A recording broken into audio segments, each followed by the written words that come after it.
It's opening night at Turfway Park, a horse player holiday. If there ever was one, at least sandwiched between Thanksgiving and Christmas. And I believe this is definitely the first live stream. He'll correct me if I'm wrong, if we've ever done a video together. But pleased to be joined by Brian Arrigoni of Horseshoe, Indianapolis fame, formerly Canterbury Park. And Brian, I'm going to stay true to my word. You are the backup to the backup at Horseshoe, Indianapolis, as far as announcers go. This is very true, and what an honor it is to be on opening night of Turfway Park. Hard to believe we're here. We got some big fields in store as well. Yeah, big fields, big payouts, which we won't bury the lead. We'll get right to it. Kind of introduce people as to why we're even talking about this stuff. These are the average payouts, and there's no date here, but this is the first 3 weeks of the meet last year. So nearly 9-to-1 winner, 1905, average $2 mutual. And the one thing I always like looking at, Brian, is the pick three. Because I always feel like when as a pick 4 and pick 5 player, when you hit that $100 mark in a pick 3 and you're live and, you either have 1 or 2 legs to go, you're like, okay, this could be something, especially if you're against the chalk in the last 2 legs.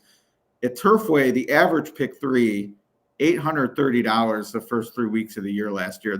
Obviously the 4 and 5 payouts are awesome and can make your year. But to me, just seeing that the pick 3s pay that just tells me you're in every race with a chance at a score. Yeah, and those pick 3s are really indicative of a lot. Not only, who's most likely to go off favorite or who gets that late money as well, but I usually use that as my barometer as well. $100 in the pick 3, you're usually feeling pretty good on where you're at. And it doesn't have to be, multiple pick 3s in a row that pay $100. Really, if you get one pick 3 that pays $100, usually looking at a pretty good payout in the scene here. Big fields, difficult racing. You don't know if it's going to play favorable to speed, if it's going to play favorable to closers, or how the track's really going to play. I know the temperature indicates a lot as well. And then today, you've just got a lot of horses coming in, making their first start here. There's not a lot of recency to go off of. And for me, I was looking at what the trainers have done in the past, that kind of focusing on the trainers, who was ready to rock and roll, who's had success. But it's still, it looks wide open. I think there's really pick 5 generous. Yeah, last year's early pick 5 was funny. I basically had the same conversation coming into the opening day stream last year, big payouts, yada, yada. And the opening pick 5 started with an odds on. No other horse paid more than $950. And granted, for the parlay, it still paid nearly more than double, but I think it was like $210 for 50 cents, one of the lowest all December. I'd be shocked if we're looking at that kind of payout in this sequence. Maybe the late pick 5 tonight, not this one. And for gamblers, you just, at least for my take, I never feel comfortable. Unless I have the all button, I never feel comfortable. There's always one UFO that mixes it up. It's when you least expect it. There's just never an opportunity to sit back, relax, and take a deep breath. Because even if you're 8 out of 10 horses, that there's a very real chance that you're getting knocked out that race. It's complete chaos. Absolutely. I do think there's some beatable favorites. I'm going to try and beat this 12 in the opener. I don't love Sakota. Respect everything Fernando de la Cruz has done. He just dominated the meet over at Horseshoe, Indianapolis. Exits a very slow race. Doesn't really get an easy post by any means. I'm going to play against Sakota in the opener. I'm going to also try and beat that Wesley Ward horse a little bit later on in the card. Try and start out with a decent daily double, beating those two early on in this race. Yeah, I'm with you. I don't like the 12 at all, and I'll pop my grid up real quick. As you can see, I'm 6 deep, and if you look at both columns, and no 12. The one is the chalk. Typically, I'm not going to use favored Bs or short price Bs. In this case, I'm probably going to stretch to the 1 because I'm not going to use penalty box in the 5th. So I feel okay doing that. I'm just going to use the A's in races 2, 3, and 4. They are the logicals for the most part. But to me, I just would love to survive in advance and get to the A column. And I actually haven't put the bet yet in, but what is that? 6 times 12, 36, 72. So, it's still $216 just to get there through the A. I don't know. I don't even know if I'm comfortable putting that in the first sequence. But nevertheless, I do feel like this is, of the 5 races in the early, the bread, the first and the 5 seem to be the ones that maybe separate most likely. Yeah, for sure. And for those that are maybe first time listeners tuning in or whatnot, how do you typically structure those tickets? Do you play multiple tickets? Do you use some of those betting machines that play your A's, B's, and C's with multiple tickets? Or like, I know I'm on record. I like to play 2 tickets, 2 different singles. 3 of the races will be exactly the same. 1 race I'll single. I'll try and go a little bit deeper on my other ticket. Another race I'll single and go a little bit deeper. And I'm really not trying to hit both tickets. I'm trying to hit one, maybe get a bomb in the other one. Right. But how do you play and structure those tickets with those A, B's, and C's? Yeah, I'm definitely, I mean, I basically stole the AB style from Chris, but I do separate in terms of sort of his rubric where he, A, 2 B's, 1 C, that type of thing. I'm looking at where the favorites I either like or don't are, and basically trying to structure the ticket around A, if I don't like the favorite in the case of penalty box, what can I do to feel good about getting live, to that race? Or B, if I do like a favorite, as you saw in the late sequence, there were 2 lone A's who figure to be favored. That's where I'm playing around with, okay, I know they're going to be short prices. Who are the long prices in the other races, regardless of column? Like, I'm not going to lose with a 20-1 B if I like a favorite somewhere else. So this is basically a guide where I'm not just punching these into Ticket Maker and having it spit out the tickets. I'm kind of doing it like a logic puzzle where you're crossing things off as information comes. So in this case, let's say I did like a big favorite in like race 2 or 3. I wouldn't use the 1. Obviously, I'm not using the 12. It's not even on the grid. So that's sort of my strategy, is finding out which favorites I like or don't, and then building the ticket around that. Yeah, and I understand it varies too. Like, Turfway is kind of a unique track where you don't always have to play maybe a $1 pick 5 or a $2 pick 5, where some other tracks, if you're playing the West Coast, Santa Anita, or Del Mar, you won't always use those 50% increments. Like this sequence, I just found incredibly challenging, and I'm probably going to be wrong. Maybe I'm trying to create something where there's just not. But beating penalty box looks like a tough endeavor, but I'm going to try and do so just because I do recognize he's going to be heavily favored. He's probably, he's not the most likely winner on the card, but he's a standout. He's going to be where everyone feels comfortable singling. Sometimes I lean into those. Maybe I'll single them and play $2 increments versus 50 cents. Today, I think there's a couple of horses in there that potentially stand a chance against him, and they're bombs. Snowdrift, 15-1. You've got an excellent trainer who's done very well. The horse is always trained well in the morning, just hasn't really put it together. And then Inspired Kiss, Bill Walden's got 2 in there. He's got the Inside Runner, and he's also got Inspired Kiss, who I know they've been high on, just never really panned out. Could jump up and run a big race today. Both of them are going to be 2-1. I'm probably going to play real fast, pretty heavily in race number 3. Not sure he gets the setup, but likely what I'll lean into, at least for this first pick 5, real fast, and then trying to take a stand against penalty box. We'll see how it shakes out going into that late pick 5 as well. Yeah, that's the other with the 9-race card, race 5. I'm not sure if you have a term for it. I call it the swing race because, basically you're in and out in that race. It's the last leg of the early and first leg of the late. So you want to get it right, but at the same time, it gives you some leeway too. Obviously, if you're live to monsters in the 5th, you can either just wait and play a pick 4 and sort of stand pat with being alive to some big numbers, or that's where you say, okay, what can I do with penalty box now, knowing if he does get beat, I feel covered. Although, like you said, at Turfway, you never really do feel covered. But one thing you mentioned, trainer intent and things like that. And one of the reasons, as you can figure, there were tens of people that wanted to join the stream, but I was like, no, I got to get an indie guy because you got the ninth there's a lot of one you shippers asked. from a lot of shippers from Horseshoe, Indianapolis, and some of the jockeys I'm sure you're familiar with. I'm personally a huge fan of Ramos. I think I've texted with you before when Horseshoe's going on. I can't believe that the price this guy goes off at. Now the waters are a little deeper at Turfway, but I don't think that much. I still see him as an underrated jock in this colony. I mean, he absolutely still is, and he gets overlooked a lot. I mean, everyone at Indy seems to know that he's got some talent and things like that. He's very good on the turf, and a lot of times I handle the synthetics similar to the turf. He does very well. He gets some ground-saving trips. He doesn't move too soon.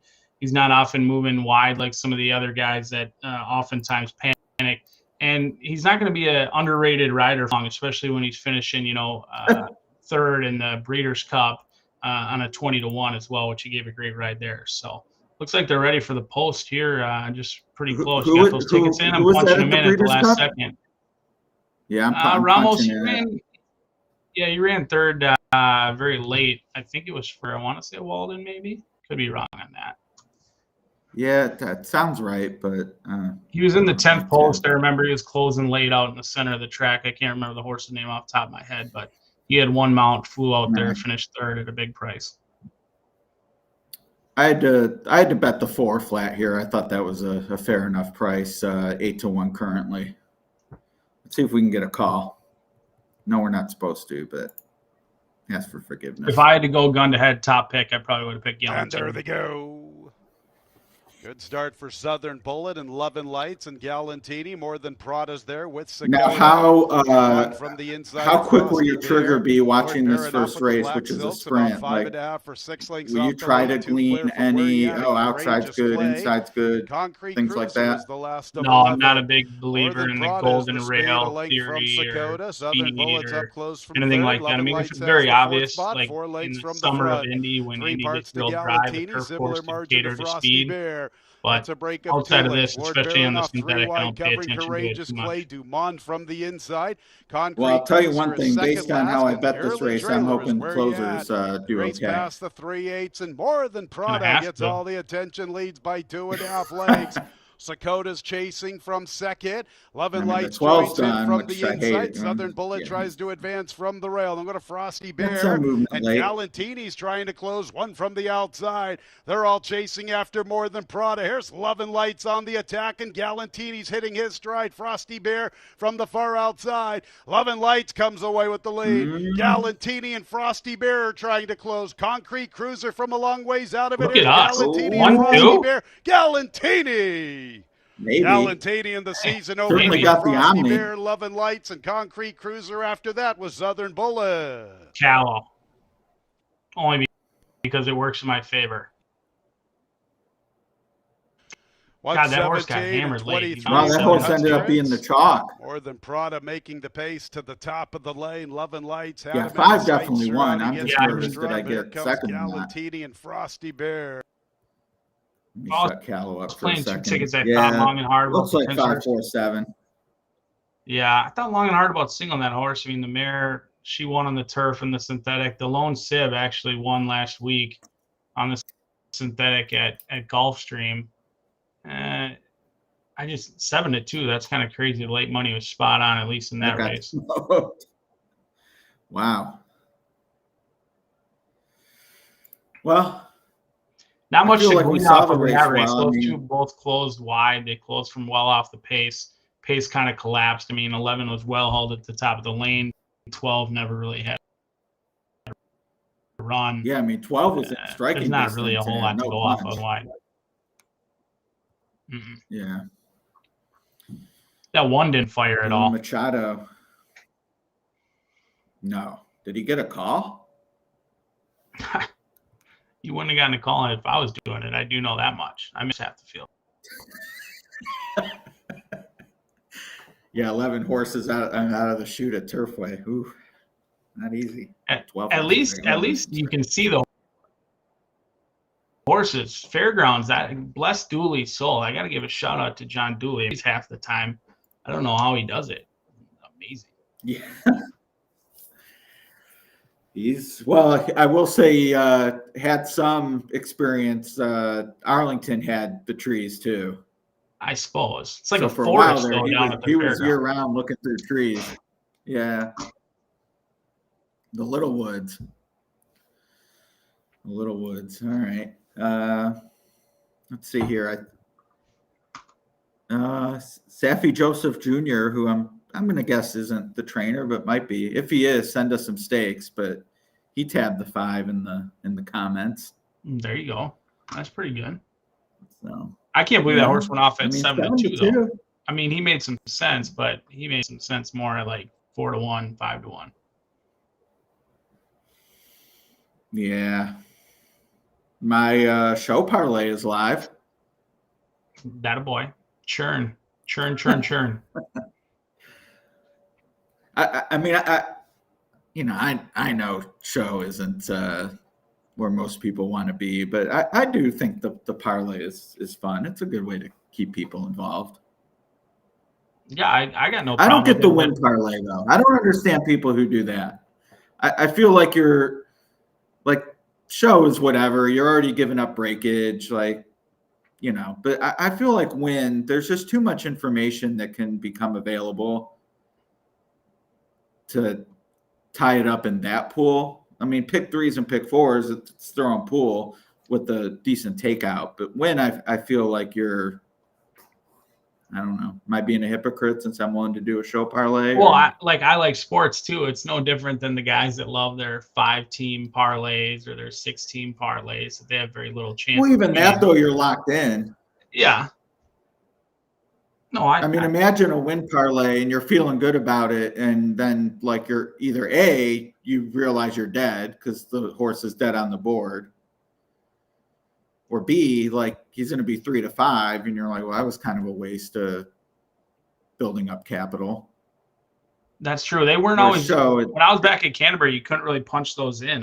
It wasn't on the tote machine. I don't know if it was their machine or we were on dial-up internet or what. I don't remember being able to punch those in and lock those for the win parlays. So do you go race by race codes, or do you have to lock them all in early? Well, no. So the reason I did it is Twin Spires just today unleashed the ability to play parlays in the app. Okay. So I just did my top picks for $2. Oh, there you go. Yeah. But I knew a few of them weren't going to be favored, so maybe turn 2 into, I don't know, 100. Is that reasonable for 6 races? Nothing wrong with that. I guess that's going to be it for me, though. I picked one winner. I should probably wrap it up for the season. I'd probably finish much better off than if I play every single day like I'm known to do. Yeah, I wish I wouldn't have played Mahoney today. Yeah, there was a lot of goofy stuff going on early day. I punished myself by going out and shoveling.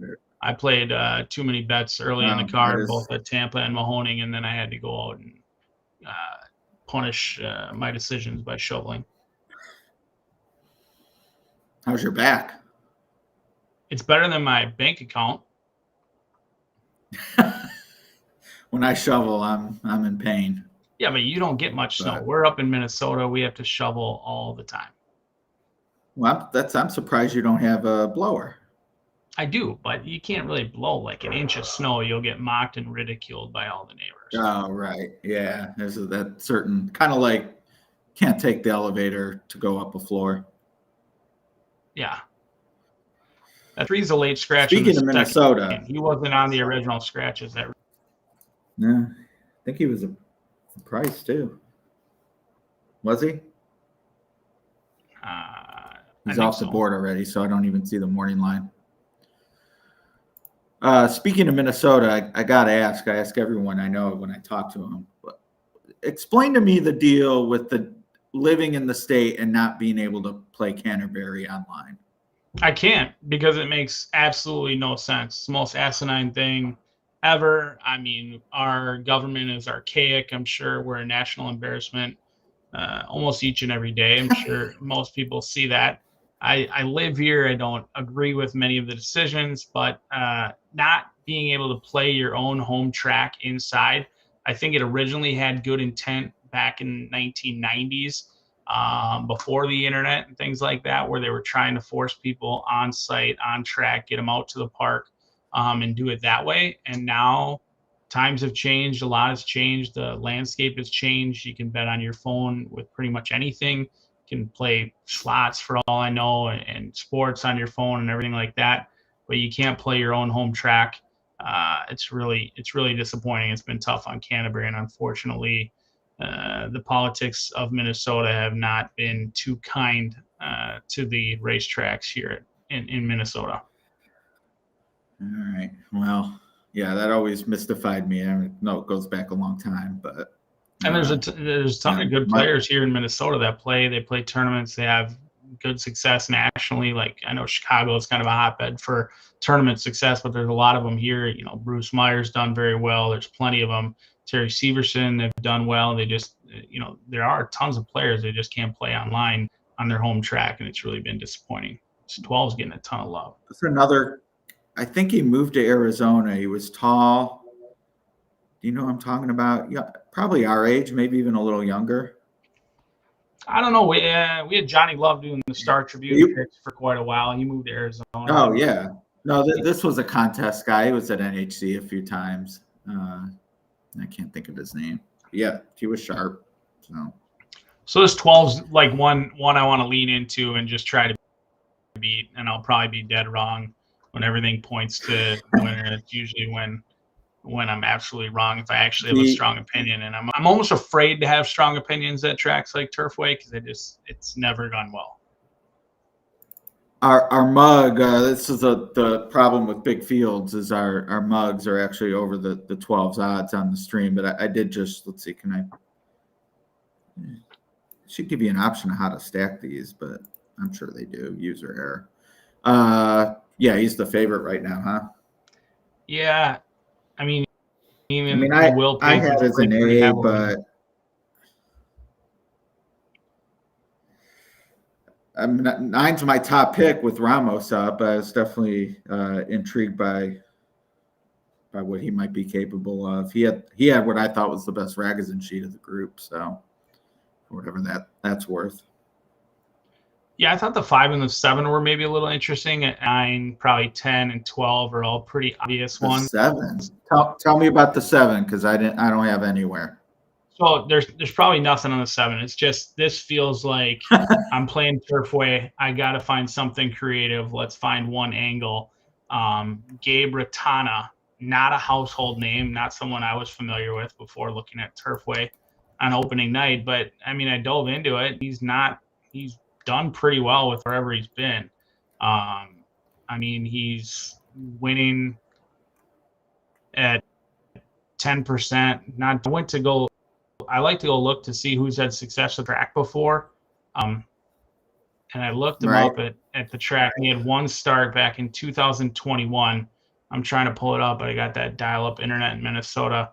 And it was a horse magnitude 10. He won with Lagunas. He's only had one start. It was all the way back in 2021, but he won it 12-1 on the synthetic in a $5,000 claimer, a race similar to this one. And I was like, well, that's enough to throw in a 30-1. Like, I don't need a whole lot to add in 30-1, especially when I don't like the favorite.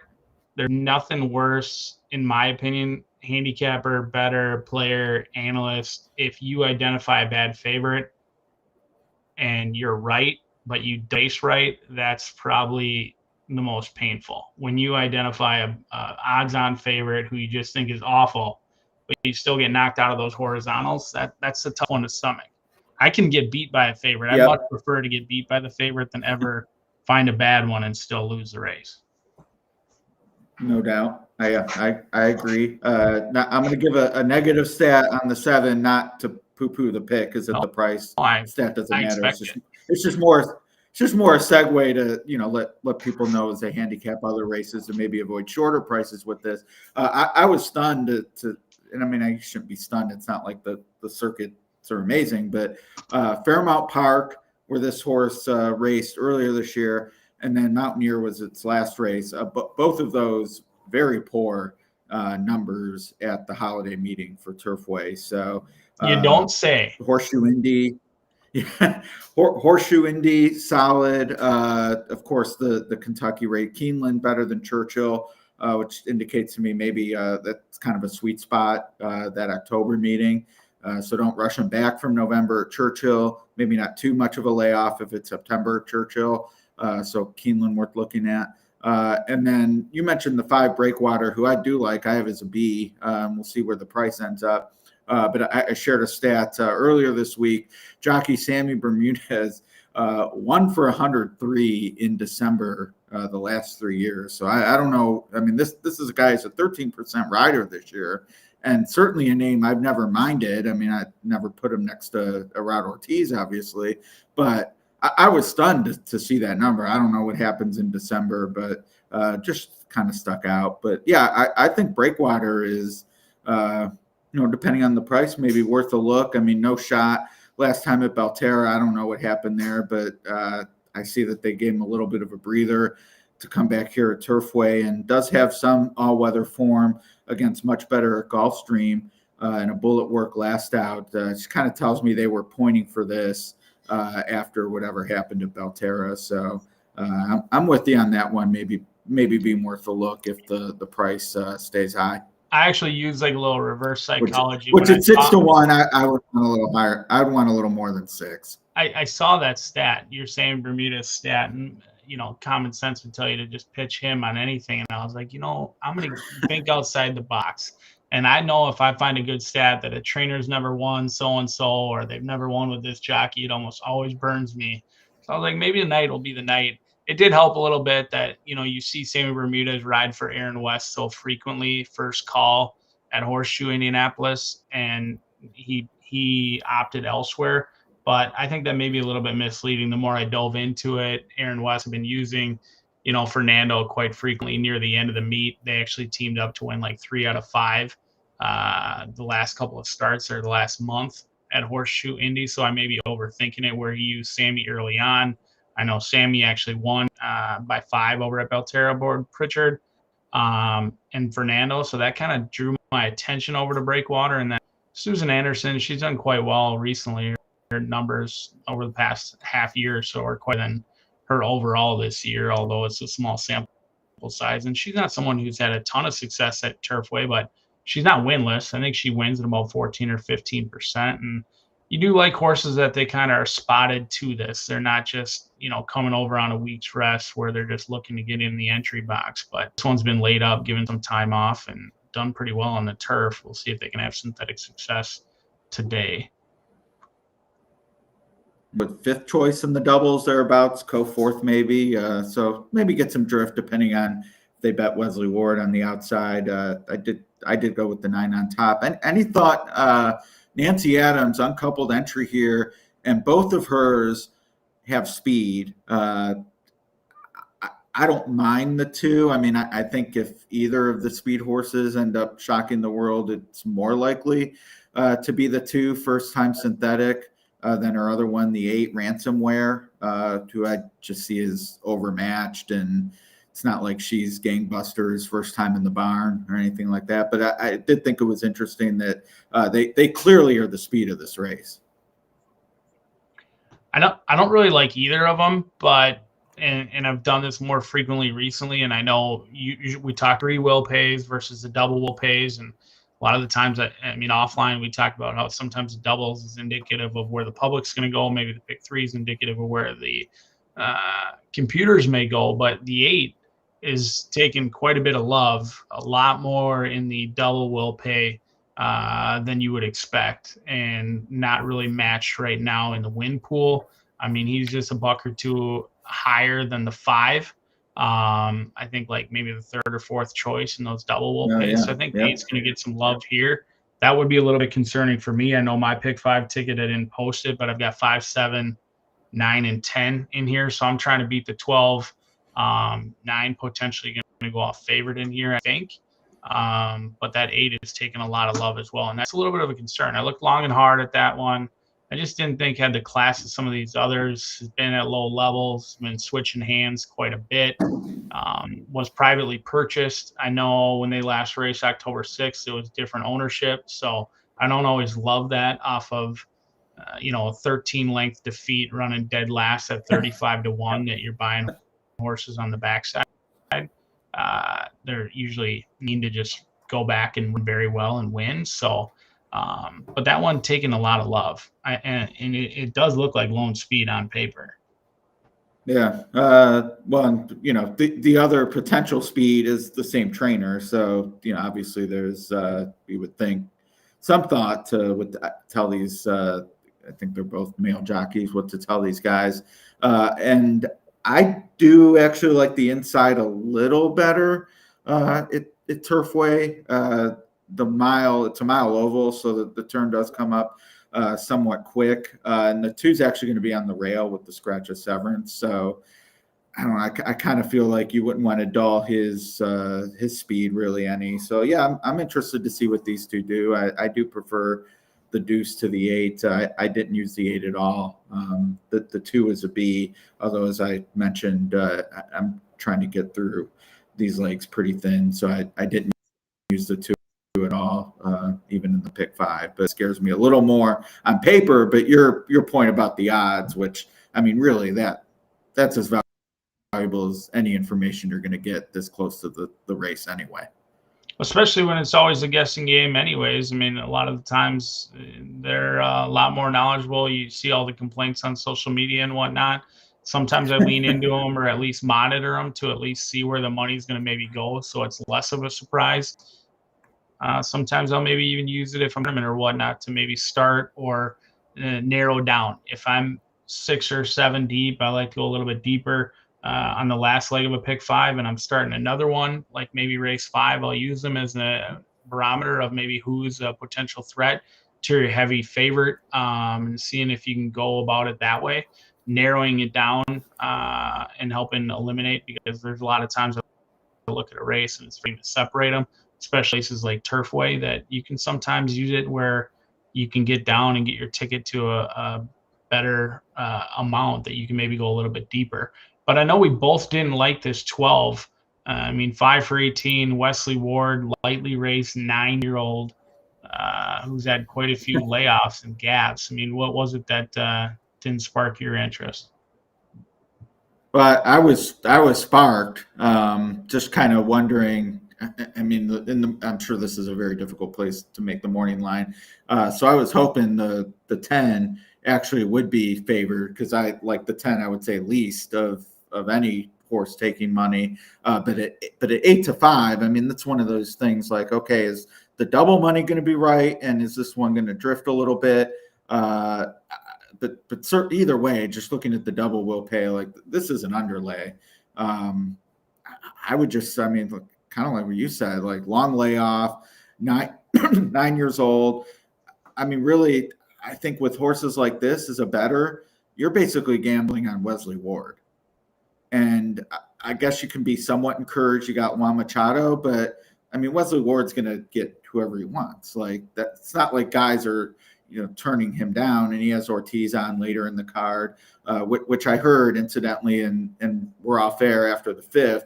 I rides for McCarthy, but I was told that Arad is here as a favor for Wesley, and that's the one that he was named on. And then when Michael heard Arad was going to be in town, he got him for his 2.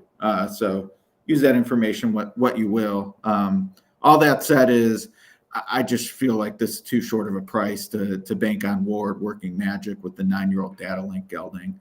I mean, at 4 to 1, I'd be fine. And it goes back to like the whole point is I want to get live to that 5th race against Penalty Box. So when this started, I didn't mind Link to Destiny looking at the 4 to 1 morning line, but looking at what to do in this race vertically where the opportunity is, I'm going to play the 9 and key him with my other Bs 2, 5, and 6. Yeah, I know. I like that. I mean, Link to Destiny. I mean, I know there's a lot of terrible trainers out there that I'm absolutely shocked that somehow they all banded together to never claim this horse.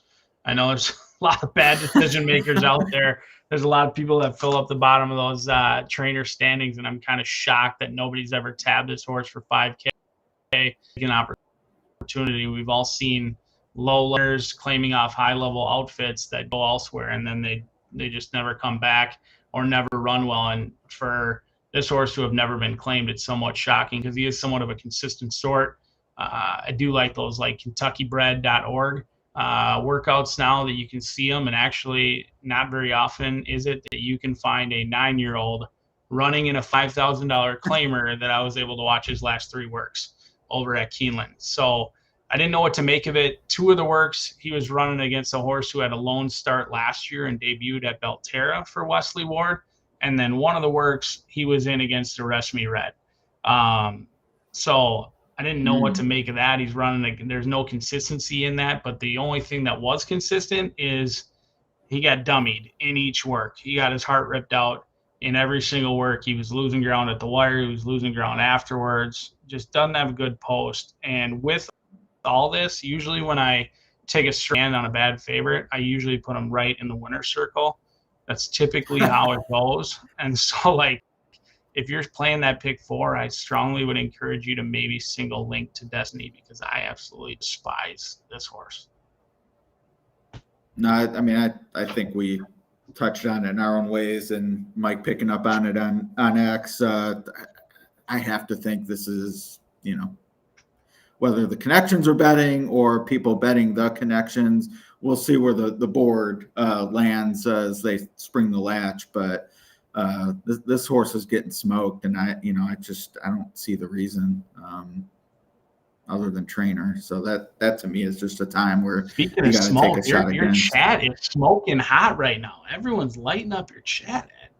Yeah, we got multilingual even. Popular. Yeah, well, I mean, it's Turfway, baby. Opening night. It's opening night. Yeah. Did you even got people noticing the Minnesota breds? That's true. Men bred. I mean, he'd probably be my top pick in here with Ramos aboard. Klein taking over from Randall Russell. The horse makes a lot of sense. He's got tactical speed. He likes to win this year. Lothenbach, rest his soul, but I'm sure he's watching tonight. He loved racing, and it'd be a cool thing to have the Minnesota bred win. He's going to take some action. I think if you're hoping to get 7-2, I think that's a pipe dream. If I was playing this race and I'm not going to play it vertically, I'd probably key in on Burning Leaves over the bombs that I like underneath. A horse like Breakwater, Crepe Yarns, and then also Pritchard. I'd dabble with that. 9 to win over 5, 7, 10. See how it goes. 9. Who to win? I'd probably play the 9 to win Burning Leaves. I don't want to get too crazy with the vertical play when I play tracks like Turfway, because not only is it hard enough to pick the winner, and I do very, very poorly at that, but also it's even more challenging to pick underneath.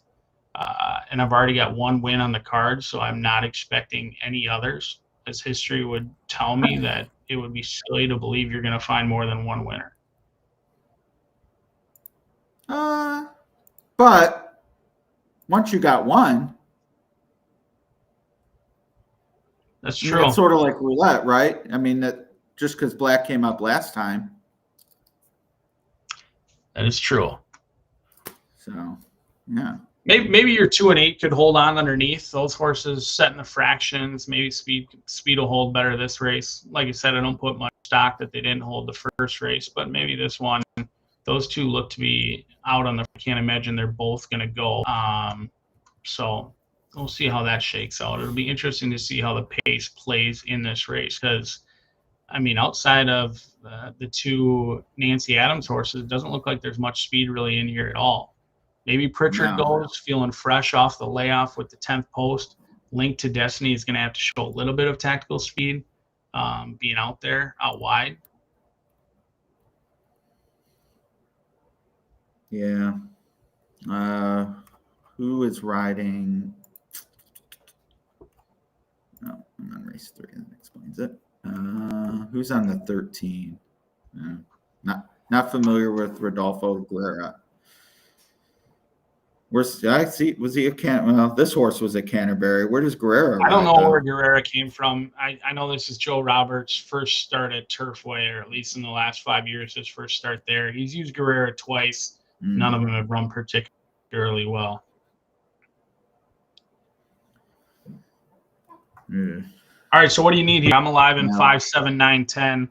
If I had to play this race vertically, I'd probably play the 9. Starting last race, I did punt on the favorites. I just used 9 and 12, which if I'd known the 5 was going to be the favorite in the first leg, I may have structured differently. But again, that's what I have in the pick 5. But vertically, I keyed the 9 with 2, 5, 6, 13.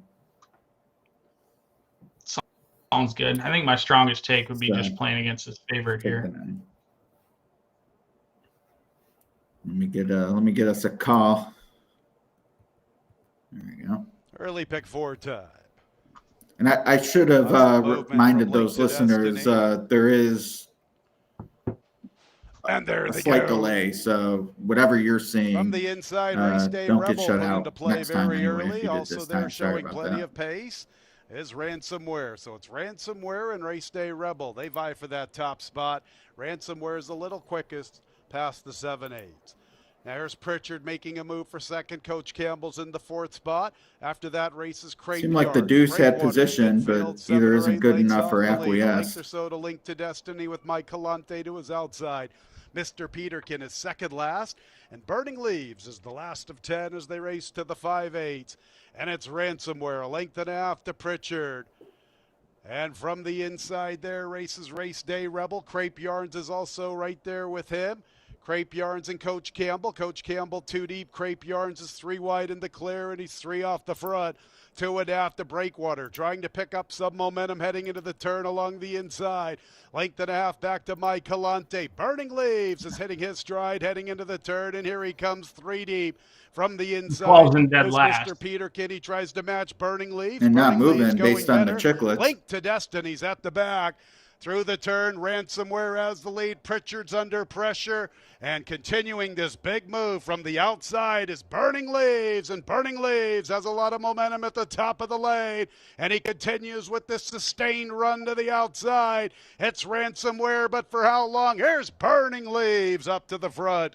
Burning Leaves has made this big move. I wish the 2 could pass the stablemate here. Wow, the 8 hang on for Good race for second. Ransomware hanging on from Breakwater. After them was Race Day Rebel and Pritchard. How often do you get to say the wrong Nancy Adams? Not very often. Thankfully, not very often. Happy for the top pick, but man, that's it's a disappointing loss in the exacta there. Yeah. Show parlays live though.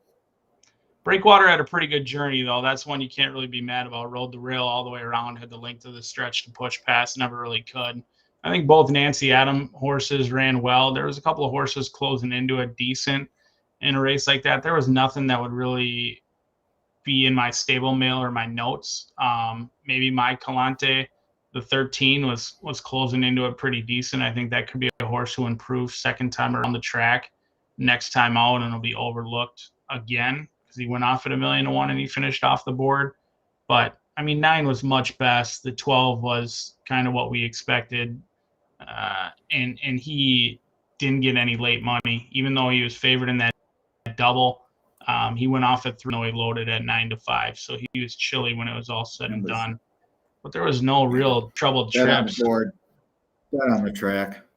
The 10 was well held throughout, and I think he ran pretty disappointing. I know you said you liked him least of the favorites. I mean, Fernando had that horse in the perfect spot. He was right on the flank of the 8, and ultimately the 2 and the 8 continued finding, and Pritchard was nowhere to be seen. So he's probably one that I would fade going forward. I thought he ran fairly poorly and probably hates synthetic. One thing I like looking at is so definitely connections that would stick around too. So one to play against. I mean, the board kind of like going back to analyzing the will pays and whatnot. I know it's over-talked. I know I've joked around about it on social lately that I've, made some $100 bets just blindly following the will pays, more or less mocking how accurate they are. But in that race, there was one horse that stood out, and the 9 and the 12 are obviously heavily favored. The 9 was even more favored in the will pays than the 12. But the 8 was the one that was that I didn't have on my ticket that I was like, damn, that horse has taken some money. And if you look at it, I mean, it kind of played how the will pays maybe indicated. Identified the 12 was not legitimate at 9 years old, making start number 19. But other than that, it was fairly formful. You had your favorite in the double winning, followed by, a horse that was taking a ton of action in the double, but not so much the win pool in the 8 running second. And that exacta is probably going to pay pretty decent, I would assume, with big fields. 9 over 8, going to come back with like 23.87 for a buck. That's not bad. Yeah, 22 to 1, basically, with what is that, a 560 winner, and then a horse who the money showed. So I'm with you. I'm also, I mean, it's cold where I am, but man, just looking at that, Hardy Souls. Yeah, no, that's for the love of the game right there. I mean, that's kind of what it's all about. You got some hard knocking claimers, you got the grooms, you got the horsemen, like everyone's out there. This is what it is. This is degenerates playing a game we love on a Wednesday night. Rain, snow, shine, no cancellations due to wind or anything like that. And these guys are out there grinding. And the purses have gone in the right direction as well. I mean, $5,000 claimers running for $22,000. Pretty impressive. And with that, you get some big fields and better shit. Make a living. Make a living for sure. Will Stein, is he going to buy a horse? I just can't believe that they chose Megan Devine for her backup instead of Ed DeRosa. That just mystifies me. I can't believe that. Well, I have it on good authority that you might see Ed DeRosa. I'm sort of like you. I'm the backup. You're backup. Yeah, I'm gonna. Well, you and I got faces for radio. That's the problem. We got faces for radio, not for TV. That's why we're in the bottom corner here. Bottom corner while we watch these races. Well, difficult Turfway 2-for-2 chalk. Yeah, it's been formful thus far. Neither morning line favorite though.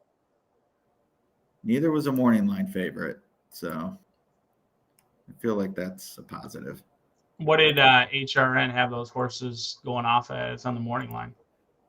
Oh, that's a great question. I'm going to tell you.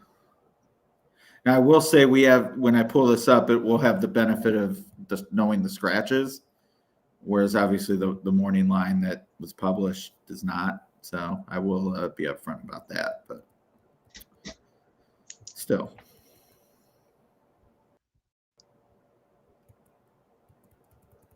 Let's see. Give me a moment. Sammy Bermuda's now. Fairgrounds has a carryover tomorrow. Who does? Fairgrounds. Pick 5. Some of my money's already in that pool. I'm gonna have to go back and get it. That was a tough day on Sunday. I like a good pick 5 at Fairgrounds. I can't remember their schedule. Saturday, yeah. Yeah, they don't go up against the Saints in New Orleans.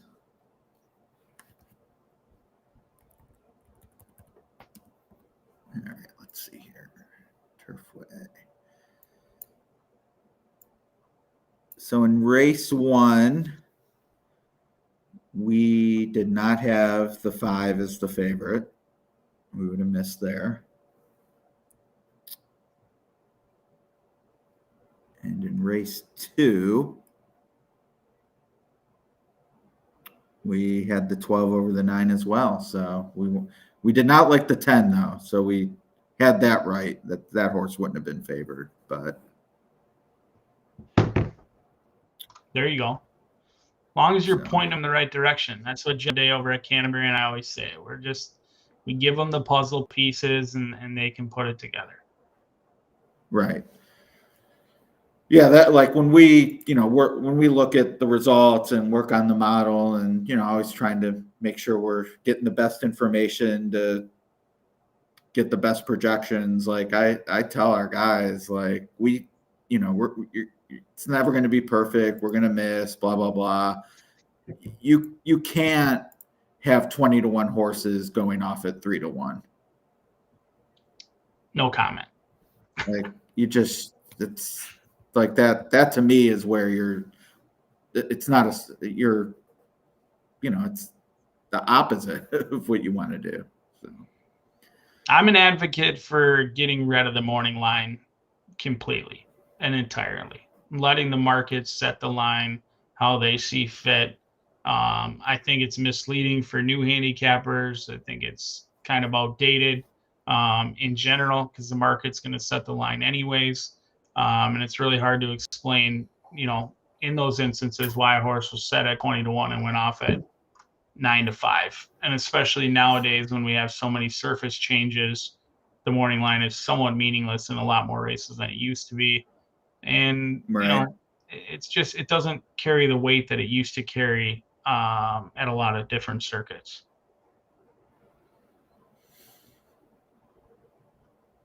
Hard to disagree. As much as I like doing it. It's a fun exercise and pay some bills at HRN, but I'd probably lean in your direction, or just come up with other information. I mean, instead of now I'm not being a good guest. I'm talking against one of the products that HRN excels at, and now I'm just not being a very good guest. Being honest about it, though, no, that's what horse playing's all about: preferences and how to use information or not use it, as it were. And I am only sharing this comment since I'm a Buckeye fan and we won. So go blue in the bowl games. I'm one of those, even though they're the rival, I cheer for the Big Ten in the bowl games because I hate the SEC. Just shoved down your throat. So I always prefer the Big Ten to win. But anyway. Glad we have someone from Michigan tuning in.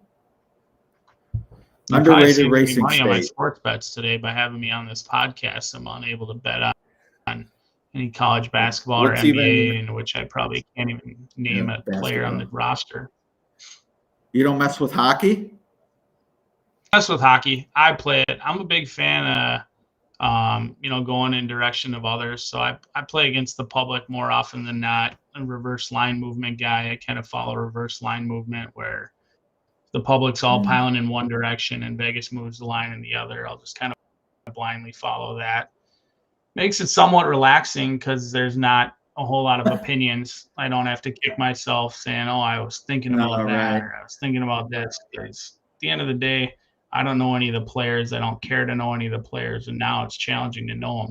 I just trust Vegas and I bet against the masses in most cases. And can you bet sports in Minnesota? You got a guy? Yeah. Right. I dig. Yeah. I know someone who knows someone and we go there. And we make it work. Yeah. Austin's comment. And I work in Indiana too. So of course I've got that Indiana address. That's Caesars. Oh. Yeah. Good point.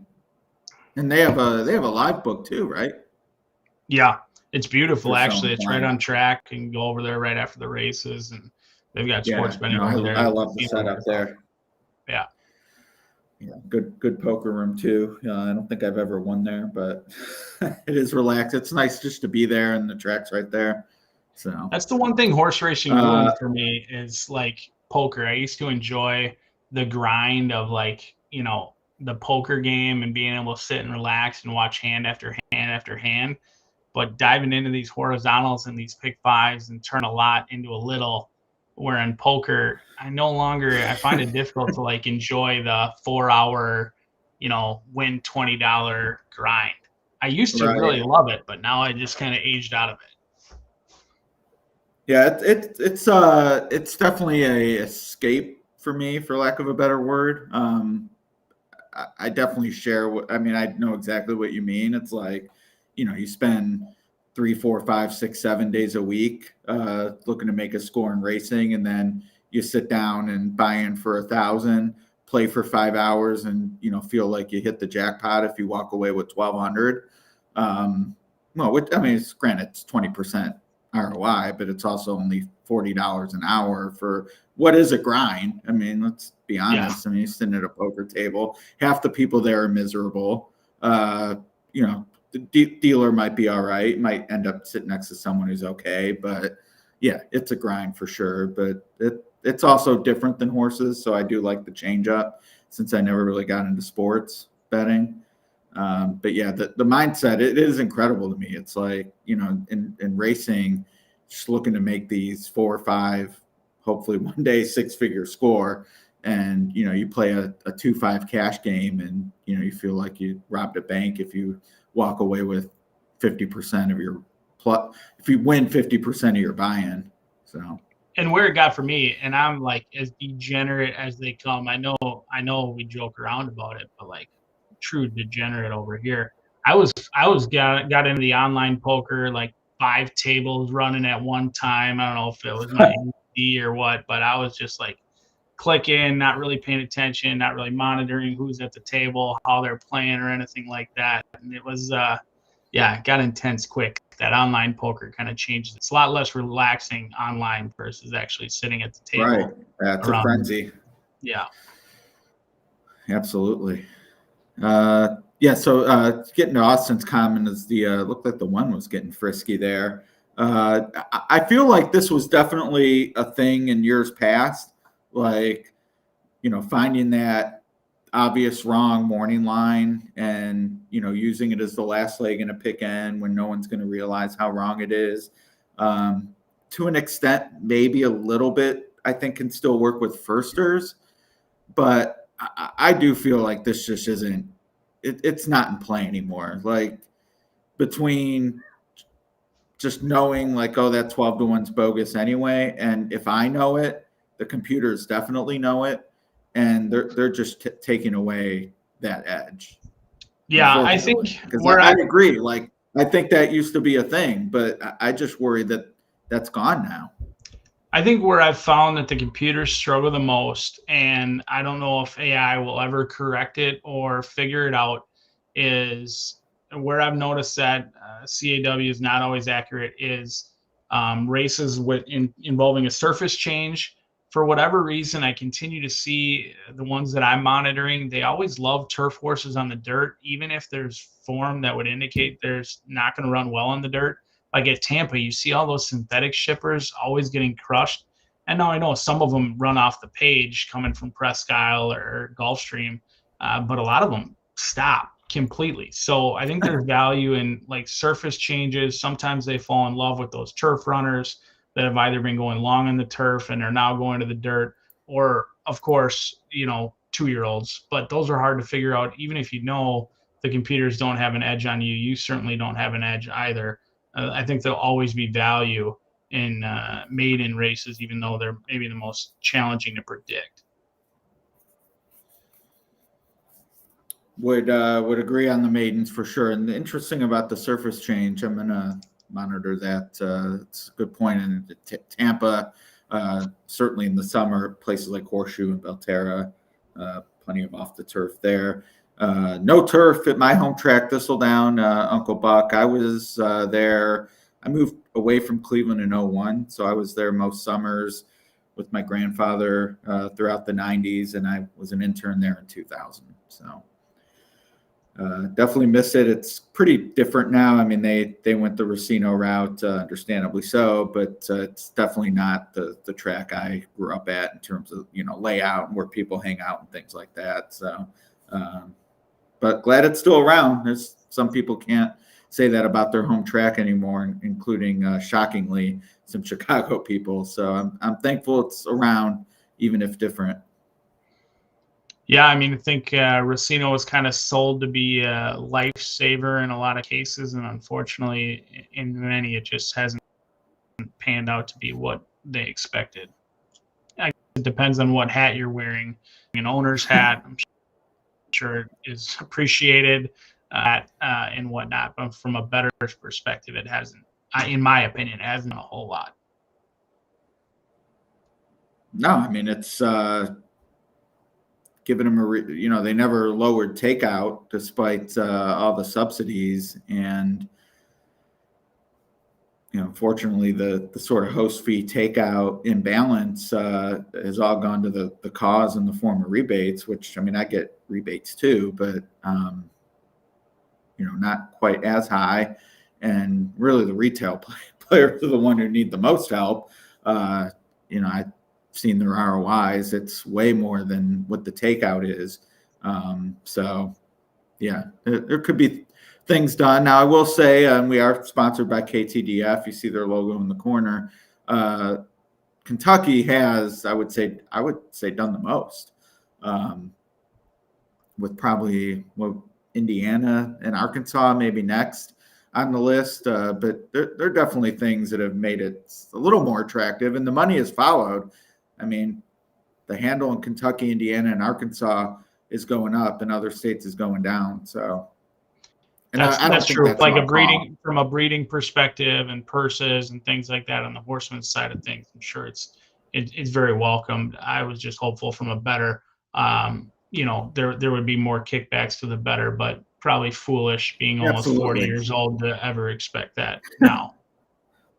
No, I mean, what Pennsylvania did and they were one of the early adopters post Smarty Jones. I mean, the fact that they were, and the Parks Casino, I mean, that rakes in ungodly sums of money, little on the other two, but to have 29% takeout when you're fueling purses with that kind of money and that kind of market, it's disheartening. That's greed. That's American greed right there. I mean, call it what it is. Bullshit. And the children pay for the sins of the fathers, as they say, and that's what's going to happen. It already happened in harness and dogs in Florida, and would expect similar down the pike, unfortunately. My kids will be paying off my sins until they join me. They got a lot of sins to pay off. We're both fathers of twins, right? That is true. I've got two 4-year-old twins, Nico and Noel. Yeah, and I got the boy girl. They're 11 though, so little bit on you in that regard, but yeah, it's fun. You're out of the stage that I'm in right now. Do you think we should maybe talk about race 3, or should we just continue to? Oh yeah. I guess they're on the track. And who did you like here? Real quick. Lebanon was this like fair harness style track. What's the smallest track you've been to? Oh gosh, I don't know. I haven't ventured out to that many tracks really. I know my dad's been to Turf Paradise. You've been to Running Aces? That can't be much. I've been to Running Aces. It's not much. That's probably the smallest track. The harness racing, I can never really get into. I wish I could, but if I don't know how to read the race form, I don't have much interest. It's different for sure. Well, talking about this race would be different. We haven't done it yet. I thought this was one of the more straightforward ones. I mean, I could see even maybe passing this race because even my alternatives, like it's not like they're separator type prices. I thought it was pretty logical. I mean, I guess with the one taking money, I could lean toward the 9, who was also an A for me. So it's kind of like take the longest price A, but this is one of those like, oh, that's Turfway for you if a bomb comes in, because I thought this was the most straightforward race on the card. Not necessarily picking a singular winner, but just it looked formful, and the horses who are going to take money, I expect to be the ones who run well. I mean, this is Turfway in a nutshell for yours truly. I mean, I found the winner on the first 2 races, but I was 5 deep and 4 deep in my pick 5, and now I'm singled. So I know how this is going to end. I'm singled to Real Fast. I like Real Fast, but in fairness, this is a horse I've kind of always loved. He had a huge effort in Indiana. I believe it was a year ago, 2 years ago, where he kind of ran what I deemed a monster opinion. I've kind of chased him ever since then. He doesn't always love to win. He usually runs good enough to just keep my attention in here, and he doesn't get a lot of pace to chase. That's the only thing. He likes to come from off the pace. Usually likes to have a target, likes to be covered up. I think he'll get it down, and just don't know who's going to be providing that pace. I think he's got a great opportunity in here. How do you deal with a horse like the 3? Now, he makes a lot of sense in here, but Horatio de Pa, like, what do you do when a trainer is making a start in a track that he's never ever scored, especially at 2-1? What do you think of that? That doesn't bother me as much. I'm pretty connection agnostic, especially kind of the meat and potatoes level. I did like the horse. I'm always interested, and I'm not a big replay watcher, but I kind of thought it was interesting last time.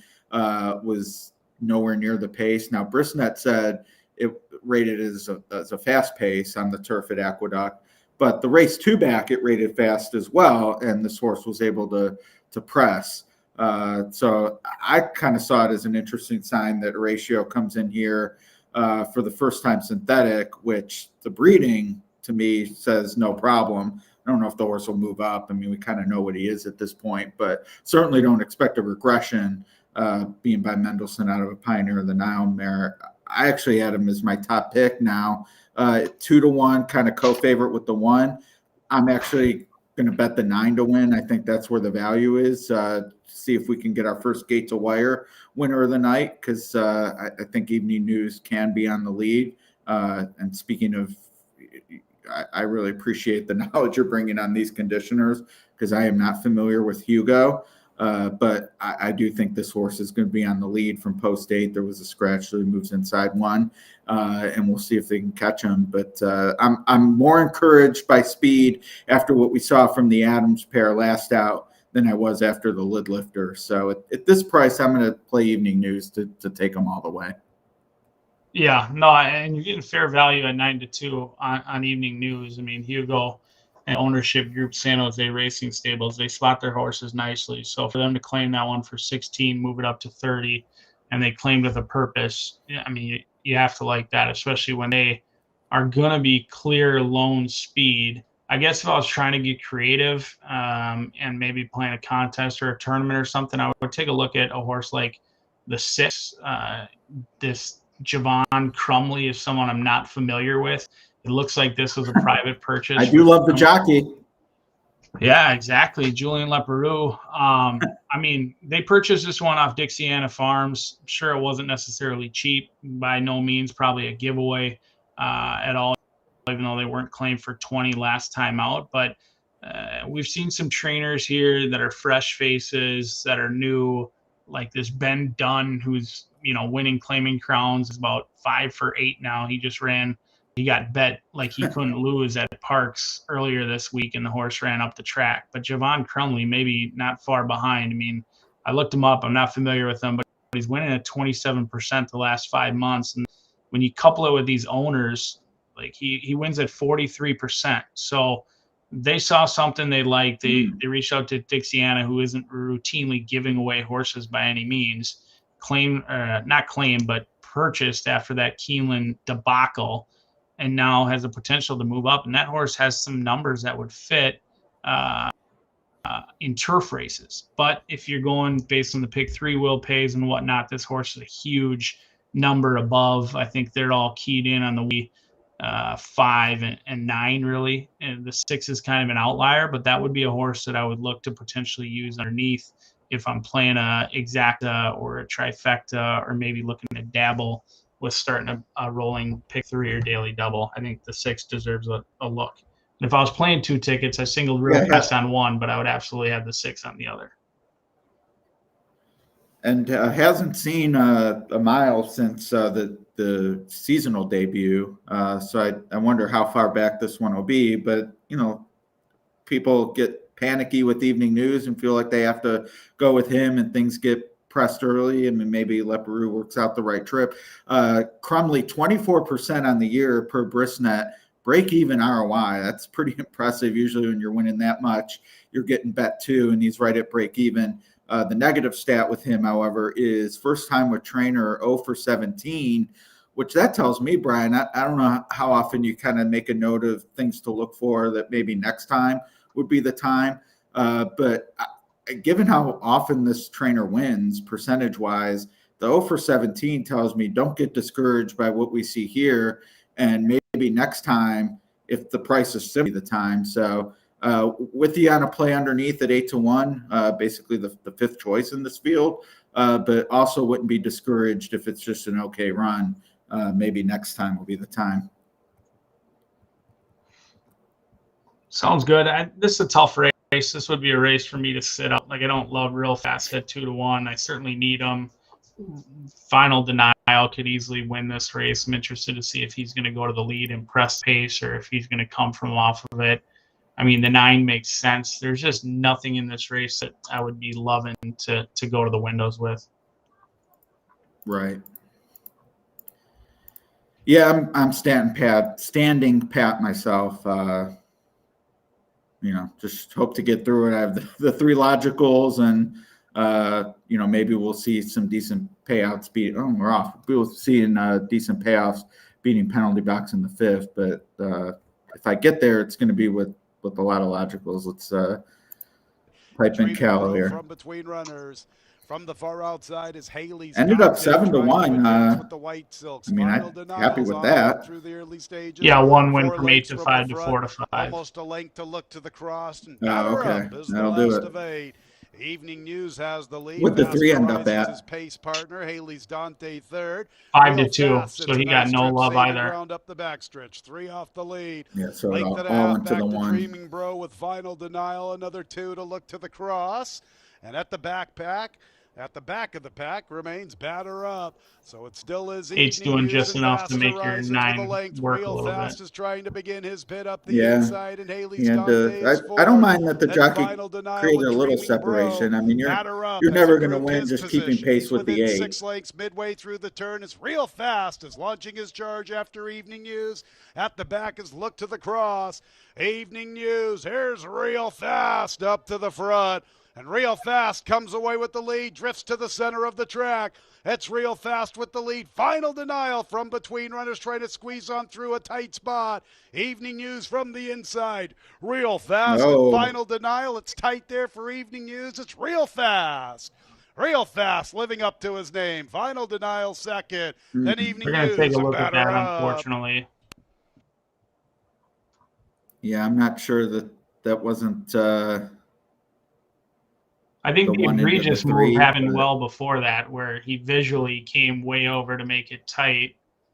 But I'm obviously biased. I don't think it changed the order of finish. I don't know if he was never going by. That's the thing. Like, 1 probably best, but I'd probably be shitting my pants with the 5 deep and 9. But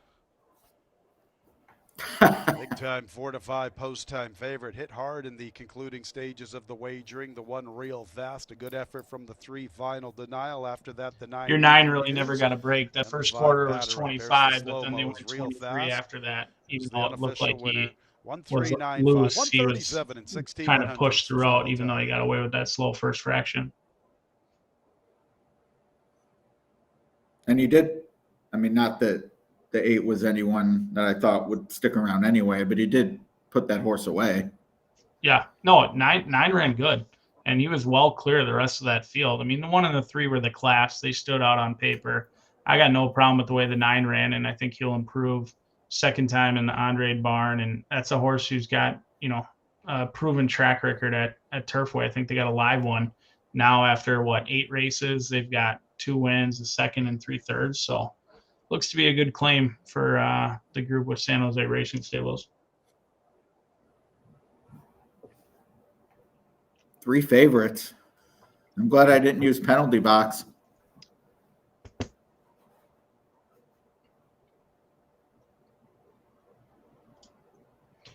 This would be fitting, though, that my single wins and then we get DQ'd. Seems about right. Someone said there's an inquiry. I don't see it on the feed, though. Do you? No, I don't see it. I wouldn't be surprised, though. I mean, he came over, but I thought the majority of the impact was after he had noticeably came over and made it tight. See, I don't mind when there's inquiries are rare in Kentucky. Yeah, I was going to say, those stewards were already looking at it, and if they thought there was something there on first glance, they would have already posted it. So with an objection Ladies as a and better, gentlemen, we have a jockey's I'm not that objection. concerned because Oscar you know they looked Villarreal, at it jockey aboard already 9 and evening they would have news, has already lodged an posted the objection inquiry if they against felt Victor there was something Carrasco, there. jockey aboard 3, final denial. Well, the Jockey's objection's objection, 9 on against 3. 3 in the So vicinity of the 8th pole. Stewards are reviewing the stretch run. I mean, right there, I was like, looking oh at my God, what are we doing jockey's here? objection, 9 against 3 in the vicinity of the 8th pole. right. I leave it. I leave it as is. 9 was never beating the 3. Yeah, I did too. 9 was no. No, get out of here, Carrasco. The fact that the 3 didn't object, you just say, okay, it's, he knew he wasn't going to get beat, or he wasn't going to get by the 1. So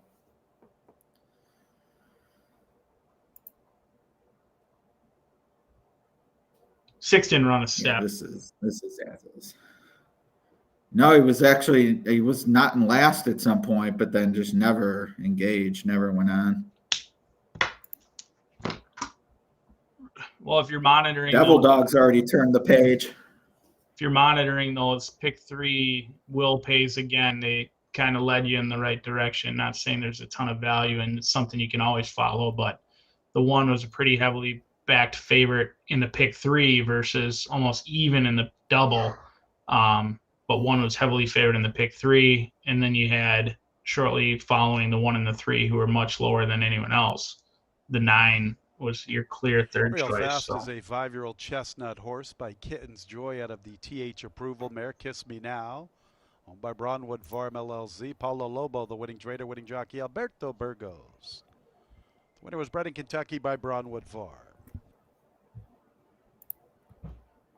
Man, no rest for Callow. Worked the whole November meet right to Turfway in the cold. No kidding. Although after working the marathon that is Horseshoe, Indianapolis, I don't usually feel too bad for anyone else. It's the meet that doesn't end. Yeah, that's. I mean, I know there are longer meets, but yeah, that's. It's just the way it encompasses 3 seasons, I think, is what part of what makes it feel so long. Like it's spring. It's they lit the inquiry after they watched the head on. That would be. I don't like that for you. I'm not going to lie. No. That would. I mean, at this point, I would just kind of laugh. 5 minutes later, you're going to put the inquiry sign up. Come on. What are we doing? You just saw it for the first time.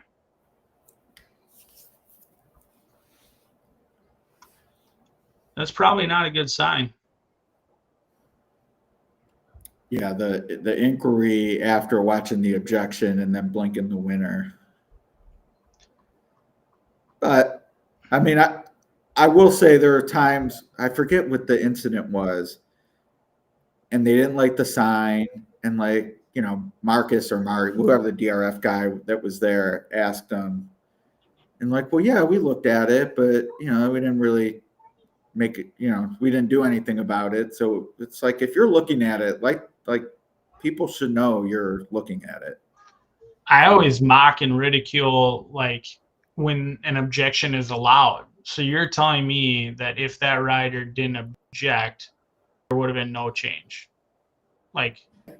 That's always been, kind of a head scratcher for me. You guys watched it, you watched the race, you're the judges of the race.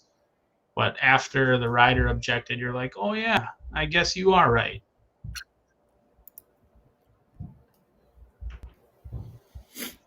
Hernandez versus Arrigoni here. I'm not that invested. This pick 5 is not going to pay anything. It's not like I've got a 20 or 30 to 1 on the Plus front end. They have 4 or 5. So even if you do get DQ, you'd still be alive for a concept. Yeah, the only thing I'm hopeful for is I think the pick 5 payouts may be semi-decent just because I'm trying to beat the heavily backed favorite, most likely used horse in the 5th. Right. But no.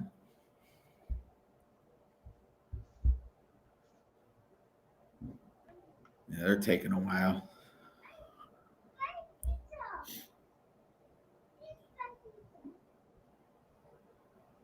I agree with Lou Pasternak on there, that the one came in a ton, and he did. He absolutely did come over, but I don't think when he came over, I think he was clear at that time. Now, he certainly did it with intent, and he did it to make it tight, but. Well, and like, even if you say, okay, that made the 3 bother the 9, like that race was over too. The 9 was never second. Well, he was just race riding them. I mean, he just was race riding them. Now, if the 5 had beat the 9, then you could say, oh, did he cost him third? But yeah, no, you probably need to have Vic Stauffer on. He'll give you all of his opinions as a steward. But I'm just a bettor, so I just give, I have no experience as a steward. Just as long as Vic doesn't give me anything else. Yeah, no feet pictures or happy endings or anything like that. That's the one nice thing with me is I will never give you a happy ending or a foot job.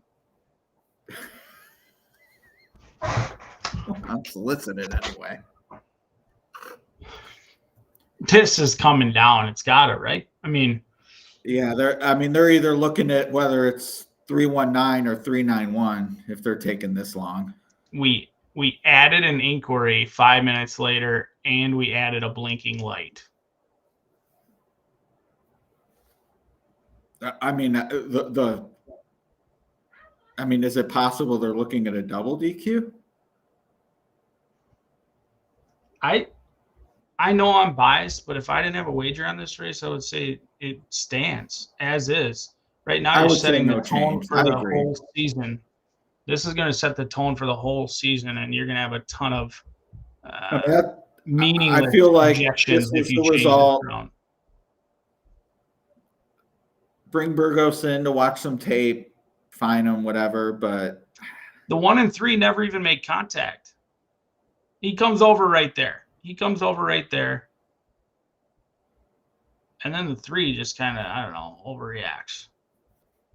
I mean, I got like if they're thinking, oh yeah, what the 3 did is a foul, then I guess you have to consider if the 1 caused it. But to me, man, I'd rather be talking about race 4. This is dragging on. Let's go, guys. But to me, like, is there fouls there? Probably. Come in and watch videos, talk to them. But there was no change in order. Like the 9 was never beating the 1 or the 3 ever. Like. Right now, you're not really punishing the riders. You're just going to punish the bettors potentially, in my opinion, because I don't think any order of finish was ever affected. You could argue the 3 was going to beat the 1, but certainly the 9 was not beating either the 1 or the 3.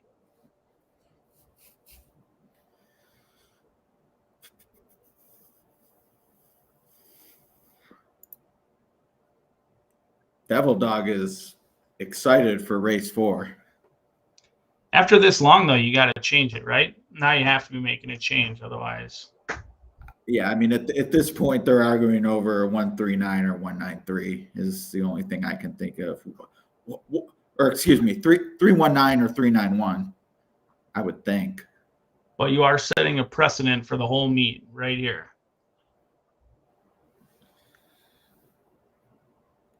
I mean, I'd love it if it 931 or 913. That'd be great for me. That would be insane. I mean, that it would be insane. The only reason I'm mentioning it is because this has taken so long. Like, is it on the table? Is there any chance they went to Skyline and just forgot to make it official? I did make a promise that I might be sending some chili out to Colorado earlier today. Yeah, Tex-Mex. I think is that this guy, Michael? Was he the Dallas guy? Me and Devil Dog are on the same page.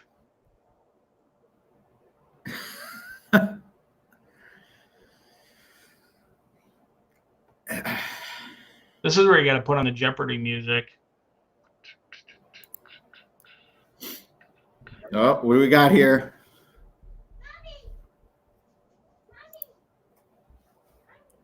No.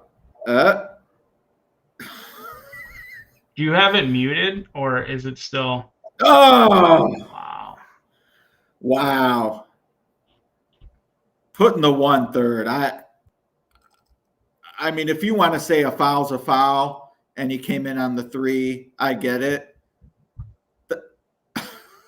How do you put this horse behind the 9? They must have determined that. I mean, I'd love to hear the explanation here. You got the sound up? Yeah, well, in Kentucky, you're unlikely to get it, but yeah, let's put the sound back on, see if we get anything.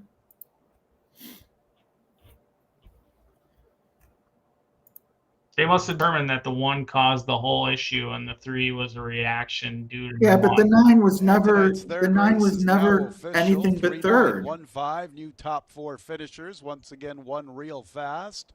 Now, don't be dumb, Jay Smith. Has been disqualified in we place still need you on the feed. With 3, no, I'm good. I'm a big boy. 3-9 exact to $49.50. Yeah, that took a while. I'm guessing they were undecided. They were discussing whether to put the 1 second or third. 10-cent super. Well, yeah, because I mean, you have to. If you're gonna say the 1 followed the 3, then you have to say the 3 followed the 9. Certainly. But the 9 was never anything but third in there. Once again, that super factor 3-9-1-5, 10-cent super, $10.93. I don't know. Here's a replay of the disqualification. You can see number 1 real fast with the Braunwood colors, the yellow and scarlet sash, black bars on the white sleeves. You're going to see under right-handed urging, comes over, taking the path of 3, a final denial, who then made contact with 9 Evening News. Stewards felt that 1 real fast was the culprit, thus disqualifying him from first. I wish I didn't have a bet on this race, look at it here, so I can look at it unbiased, but like, right-handed urging starts to come over. I mean, he already came over. I hear what he's saying.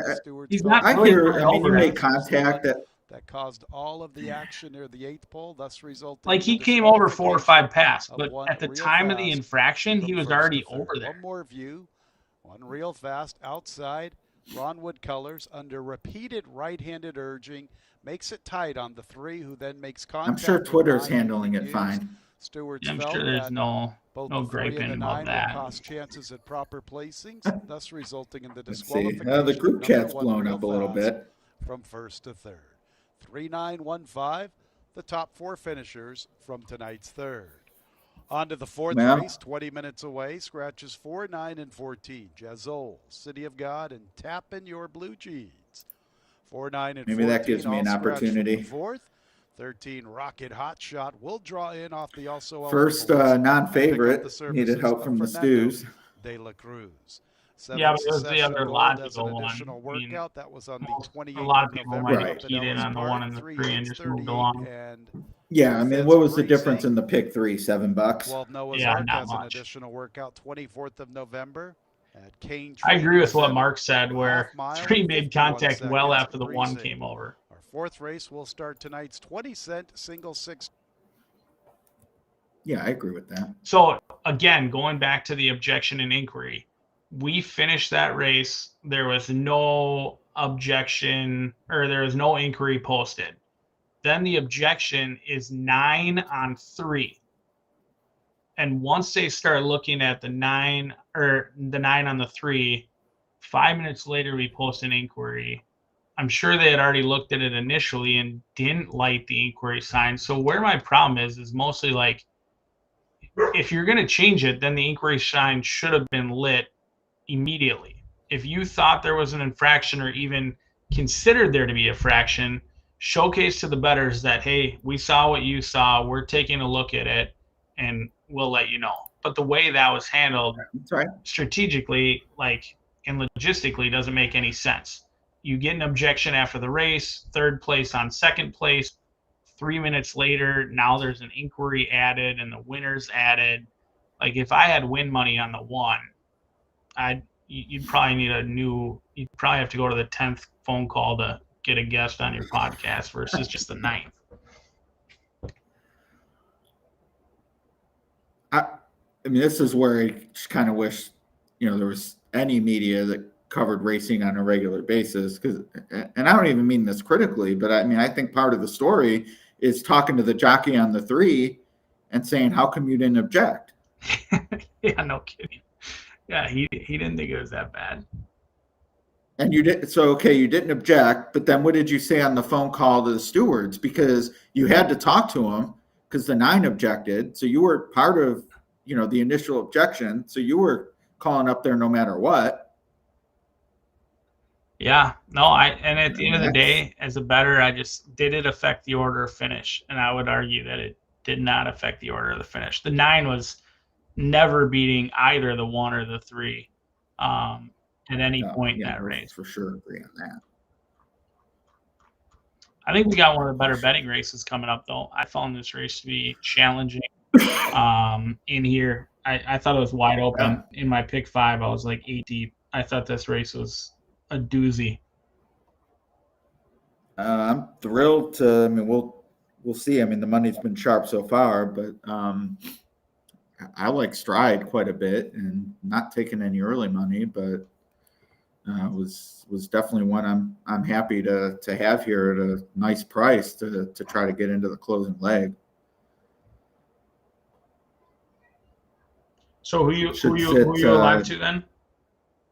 I'm only live to 3 and 10, so I'm thin to get live 6 deep into the penalty box race, but I feel like with this board, like it's the right lean. I mean, if I'm right, I'm in a good spot. And if I'm wrong, I mean, I took my shot without overextending. Given the first 3 results to boot. Yeah, no, I mean, gotta love being 6 deep against a horse like penalty box. I mean, if that horse wins, it's not the end of the day, because the problem with those kind of horses, and like I'll probably start my late pick 5 against penalty box as well, just because if he wins, first off, I'm probably unlikely to go back and ever monitor the will pays because we'll be out gambling on women's tennis or something. But I mean, if he doesn't win, then you're off to a huge start, and now you've got something to cheer for, and you're super excited about. Yeah. But yeah, gotta get there first. Only used 2. Devil Dog like in the 8. That's certainly one of the ones I think, and the early money showing on that. Got the double will pays on the screen now. Let's see, 2 taking a little bit of money. I thought that one was logical. So yeah, it's a mine. How deep could you have been? I would have been 8 deep here actually, because I was really light in race 5. So I was fairly deep in the first, and I was fairly deep in the 4th, and then I went light in race 5. I only used 6, 9, and 10. Couple of bombs, 2 20-to-1 shots. Maybe the most logical contender to beat the 3 was how I was trying to close it out. Now I'll have to decide if I'm starting that late pick 5 with 6, 9, or 10, or how we're gonna play it. No single 6 for you. There's Megan's ticket. She's only 2 deep too. People taking a stand in here. It's definitely I mean, like you said, I mean, I could be 5 deep and would feel the same I do with the 2 I have. So I mean, usually the races I go deep, they're usually pretty formful, but in this race, I just had a tough time separating them. I thought, let me pull this up, make sure I'm a mile and 16, so a little bit further than the 2 mile races we had previous. I did think there was, I thought there were some interesting dynamics possibly, because the rail, I think has speed, time form projects that one toward the front end, and then Juan Machado is on Noah's Ark, who I also thought might be somewhat aggressive off the brief freshening and drop in class. Why not? I mean, this is the lowest level it's been at for this barn. So I kind of thought if they both mix it up, could set up for those behind. Yeah, no, I agree. I was laughing at the comment that Caitlin changed her hair color. I thought that was pretty clever. That was pretty fun. Grew her hair out, changed the color. Yeah. Witness reload.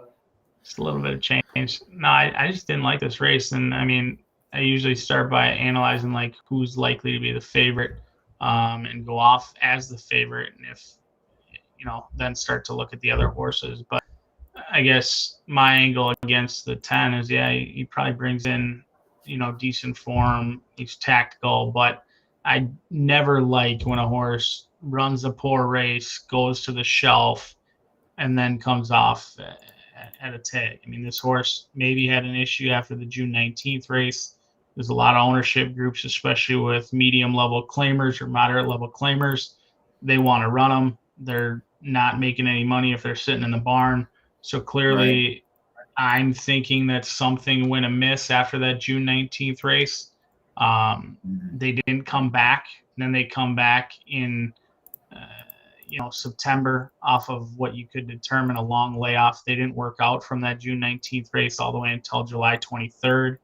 And then they were spotty on the works and came back with not a whole lot of works leading up to that preparation. And then, I mean, the only thing that semi keeps me relatively involved in the 10 at all is really Manny. I like Manny. I trust Manny. He doesn't just ride just to ride. And he's another guy who's certainly underrated. So, I assume everything's okay, but I don't like a layoff followed by a poor performance, followed by another layoff, followed by additional class relief. And it's not like this horse is dropping off, the bottom of the barrel by any means. He's been at the $5,000 mark in the past. He's kind of routinely always been at this low level, but he does have some back class. And now with the back-to-back layoffs, if this horse is 20-1, I think he makes a ton of sense, or even at 10-1. But favored at 3-1, he'd probably be one that I'd maybe play against. Now, I think he can win, but I just try and do what I did and go incredibly deep. The old ease, walk off, back in angle. I'd love it if he was eased, walked off, and then running in like an allowance race and was a huge number. That would be more confident than coming back to 8. Yeah. One race in 6 months. I get it. I don't mind the pulled up, walked off. Like, I don't mind that angle at all. I don't either. No, that's not the automatic disqualifier for me, but where they come back is usually indicative of how I feel about it. Right. Yeah, no, that's fair. So taking the early money, blowing up the chat. What do we think about Shankar? Yeah, I mean, this one's been the Twitter steam all day long. I don't know. I didn't love last race. I know it's not comparable, 7.5 on a good turf. I think he makes a ton of sense, but how much of that was Safi and how much of it was he loves the synthetic? Like, he's as consistent as they come on the synthetic. He's 12 for 15. However, most of that success came under the guidance of Safi Joseph. So like, that's where I'm kind of torn. I know somebody on Twitter said they had this horse in their stable mail. I watched the race back. He was ranked. He wanted to lug in. He didn't appear to appreciate having the blinkers on. And, again, did he go off form once he left Safi or once they put the blinkers on? There's just too many unknowns for me, but he's getting hit heavily. I mean, you got to think he's a major player based on the play right now. I mean, he's almost even with the 10 and the double, and he's just slightly ahead of the 10 and the pick 3. He's taken some action in here, but there's just a lot of unknowns. This race, if you get it right, you're going to get paid in here. I think Stride makes a lot of sense. He's a little chilly on the board at 10-1. I think that's somewhat shocking, and I don't think that's going to stick around very long. I think you're onto something with Stride. I think that horse comes in good form, been freshened up, been training over the track. I always like to see when they came in early, they've got not one but two workouts over the track. I like that. My brother Keith, Thomas Medina just had an unbelievable meet at Horseshoe, Indianapolis, and that horse that he lost to last time, Take It and Run, is a freak. He's a really good animal, and that's a horse that's legitimate. Now, the only thing I didn't know with Medina is, like, he's winning with everything in Horseshoe, but he's never been a guy who has success at Turfway. So Not sure if he's just got something good going on at Horseshoe Indy, or if it's a circuit that's a little bit different, because he's not running like over his head. He's putting horses where they can win. I mean, look at this horse going from allowance 25K down to 8. So he's putting them where they can win, but he's never had success on this circuit. Right. I mean, the 2 and the 3 probably intrigue me the most. Play against the 10 and maybe the 8. 8 feels like he wants to be claimed. Yeah. I mean, he's very obvious, right? You look at those synthetic numbers and they jump off the page. Like, if you're a buyer speed figure person, which I'm not, his numbers on synthetic versus the 10, like, immediately jump out at you. I mean, Safi thought enough to claim this horse back. He lost him for 8, claimed him back for 10, and then lost him for 20. And yeah, now he's in for 8 off of I thought a poor performance. The replay was, he wouldn't have been in my stable mail off that replay. I didn't think there was much trouble. He appeared rank and unhappy, kind of ran evenly, lugged in throughout, and now he's in for 8. Probably not a great sign. What do you think of the 5? That was of the horses listed, that's the biggest price I'm looking at. I like that, like last year, similar summer at Belterra, turf, and then, you know, for whatever reason, just was not ready for Turfway. I'm guessing some issue. An uncut FedBiz, that's interesting for an 8 claimer. Like, no one's going to stand this horse by FedBiz anywhere, but still intact, which is not a handicapping angle, just something I thought was interesting. But actually makes the races at Turfway now, ran more into the summer at Belterra, which I saw as a positive / early fall. That, I mean, you know, it's Belterra, so I don't, want to say the waters are too deep, but nevertheless, not in for a tag, optional claimer for the 10K. Shows up here. I just see better signals than we certainly got last year when he finally showed up in March at Turfway, or last meet, I should say. But has wins here, and I don't know. I think is capable if right. Yeah, no, I'm in the mix. I mean, I was certainly using him. He was on my tickets. I think he does make sense. I mean, Deegan, you can't really fault him for his numbers. He just doesn't have that many horses back in the barn. I mean, I think over the past 5 months, this is probably start number 9 or so. So he's just not sending that many to the post, but he can certainly get them ready to rock and roll. And when he does, go into that winter circle, it's usually in his own silks, which is always a good sign as well. Just another guy who hasn't usually had a ton of success outside of this horse at Turfway, but you can't overlook those numbers. I mean, he's getting a little long in the tooth with being 7 years old. He's been kind of off form here recently, except for the race that completely fell apart at Belterra. But does he get the pace to chase in here? How do you see the pace complexion setting up? Yeah, I worry about him quite getting there. And granted, we're only looking at 3 races, 2 of which were routes. It doesn't seem like any of the ones that are out of touch are coming into the frame. And the Leperoo that we sort of talked about ended up a little closer than maybe I thought he'd be, but he never did any running. But the pressers in mid-pack have either stayed on or punched through when they run straight.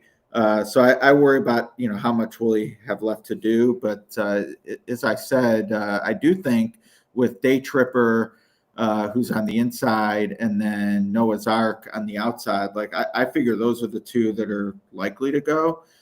So if they both go, maybe that helps the 5. I don't want to say shock the world at 11-1, but helps them get there at the biggest price. Although I'd much rather see him behind 3 or 10, since that's who I'm live with, than the pick 5. But of the prices, I could see the 5 being the one where, like, if he gets there somehow and then penalty box loses to one of the ones I used, I'm going to definitely have some disappointment that I couldn't connect, because that's sort of the payoff double there for sure.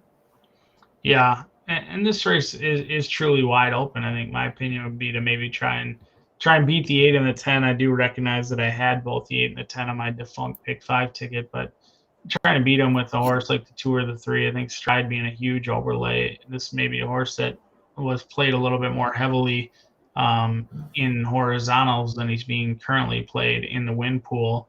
I think, overlays are rare, kind of like a unicorn recently. They just don't happen that often. My brother Keith, I mean, there's some others to take a look at in here. The outside runners in the 11 and the 12 aren't terrible picks either, especially at bottom prices. Like Nacho Chrome is a horse whose form is a little bit more muddied up.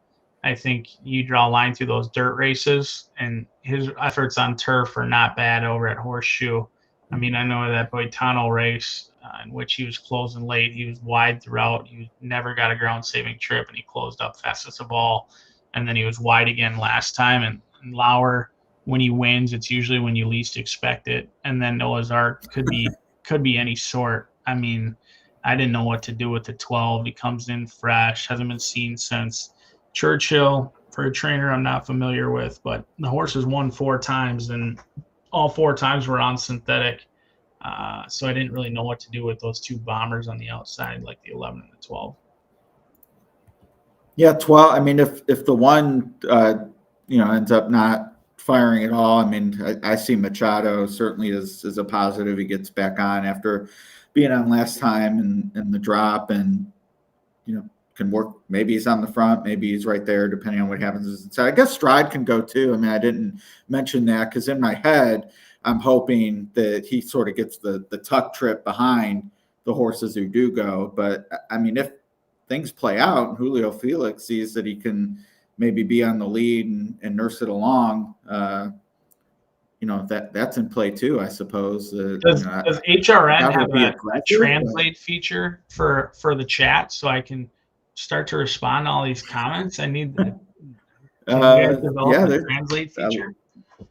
Wow, yeah, we're you're probably giving away winners and I can't understand it. That's the problem. Between the 2 of us, we have had every winner. That is true. And if you say between the ones who got their picture taken or finished first, we've also had every winner. So very true. Time for a price though. I'd love to. So who do you need here? 310 you're alive to? 310, yeah. And I do have a 5 in the pick 3, which probably help get my money back. But I'd like to see what these will pays look like against penalty box. So 310 works for me.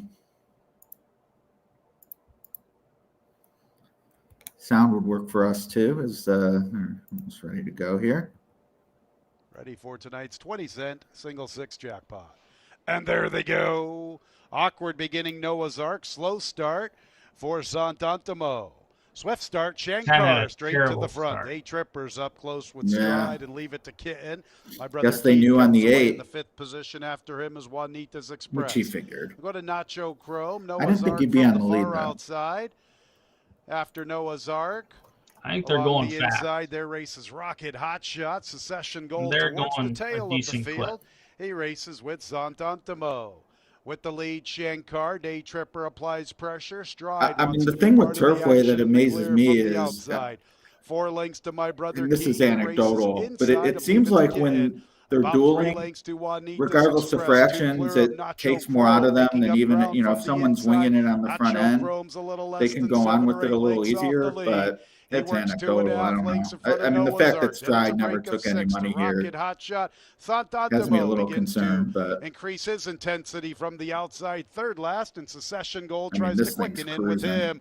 Shankar has the lead past the 3/8. Strides into second, and along the inside is Day Tripper. So it's still no interest in participating. And to the far outside is Juanita's Express, who's beginning to close in under a fierce drive. And how about Nacho Chrome? Nacho Chrome continues to improve his position, and he has a little bit of a look along the inside. Shankar's the one to come and overhaul. Day Tripper's been pursuing this leader quite some time. Nacho Chrome's now in a tight spot along the rail, and it's stalling all of his momentum. Sant'Antimo, too little, too late. Shankar did all the heavy lifting, and he goes wire to wire. Day Tripper tries to hang on for second. I think he did, but it got tight. That's one of those they knew feelings right there. No, it is. I mean, they were almost... Devil Dog knew. Devil Dog knew. That guy on Twitter earlier today, he knew. They were all over it. Congrats to those guys for crushing it.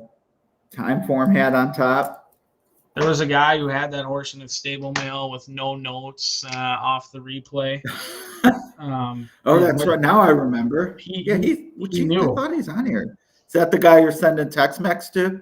He knew. Well, now he's going to be sending Tex-Mex to me. I'm not sending it to him anymore. He can send it my way. Yeah, he hit. Well, good pick to those who had. I mean, that's one of those. I mean, 3-1 was, I guess, a they knew price. But at the same time, like, I kind of feel like there's certain.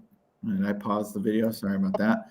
I feel like there's certain tracks where that horse is probably 6-5, 8-5. Yeah, I mean, but again, and I know it's a 7-horse field, and making the leads easier, and they just get hammered. So I mean, if you like them, 3-1 could have done worse. Well, and I know I've talked a lot about it, but it's something I'm trying to improve on. Like, handicapping is one thing, but betting is another.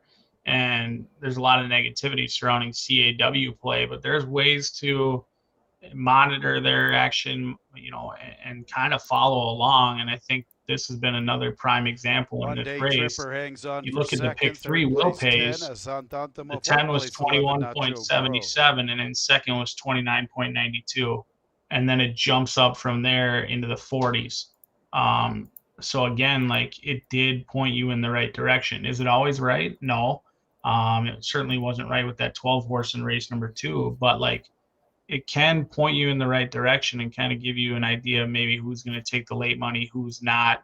I mean, the win pool kind of showcased that the 3 wasn't live at all. He never took any action whatsoever. But yeah, those 2 were clearly the most heavily fancied in the pick 3 pool, and they ran first and third. Well, the good news is get to run it back in a pick 5 to beat this 3. Yeah, that one ran pretty good. I mean, he tracked throughout, stayed on nicely. He was down on the inside, and he carried on with it well. I'm not sure if I'd add. In fact, I won't. But I think the 10 ran better than it looks. I think the problem with a horse like that is it wasn't sneaky at all. I mean, the Equibase chart is going to certainly say that Santantimo was pinched at the start and was, 12 lengths last. So that's a horse that I would probably try to beat again, even though he ran admirably. He had a terrible beginning and he closed up fast. I just don't see him providing any, value in the future, because that's going to be a replay that everybody sees. Circle, his 6th career victory, a 5-year-old big gelding. I always feel like the aggressive high fives in the winner's circle means they all bet.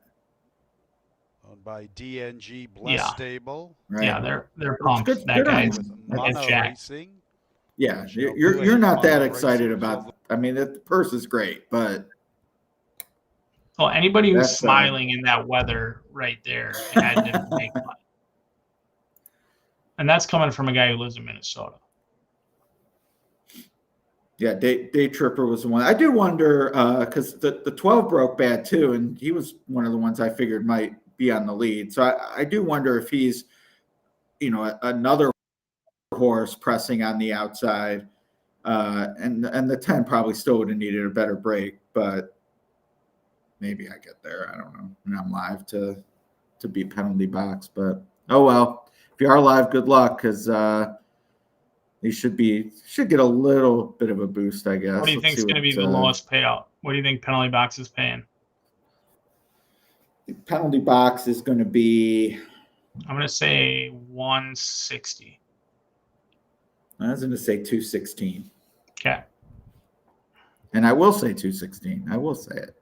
I was going to say it, and I am going to say it. Okay, 160 or 216.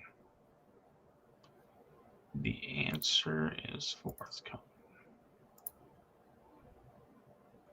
Oh. 371. Damn. It's not bad at all. No, I mean,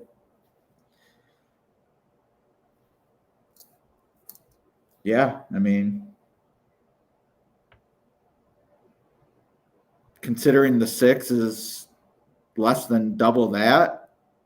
Now, if you like the 3, you should. Now, I think things stretch out though. Like, let's say there had been a separator earlier that you got.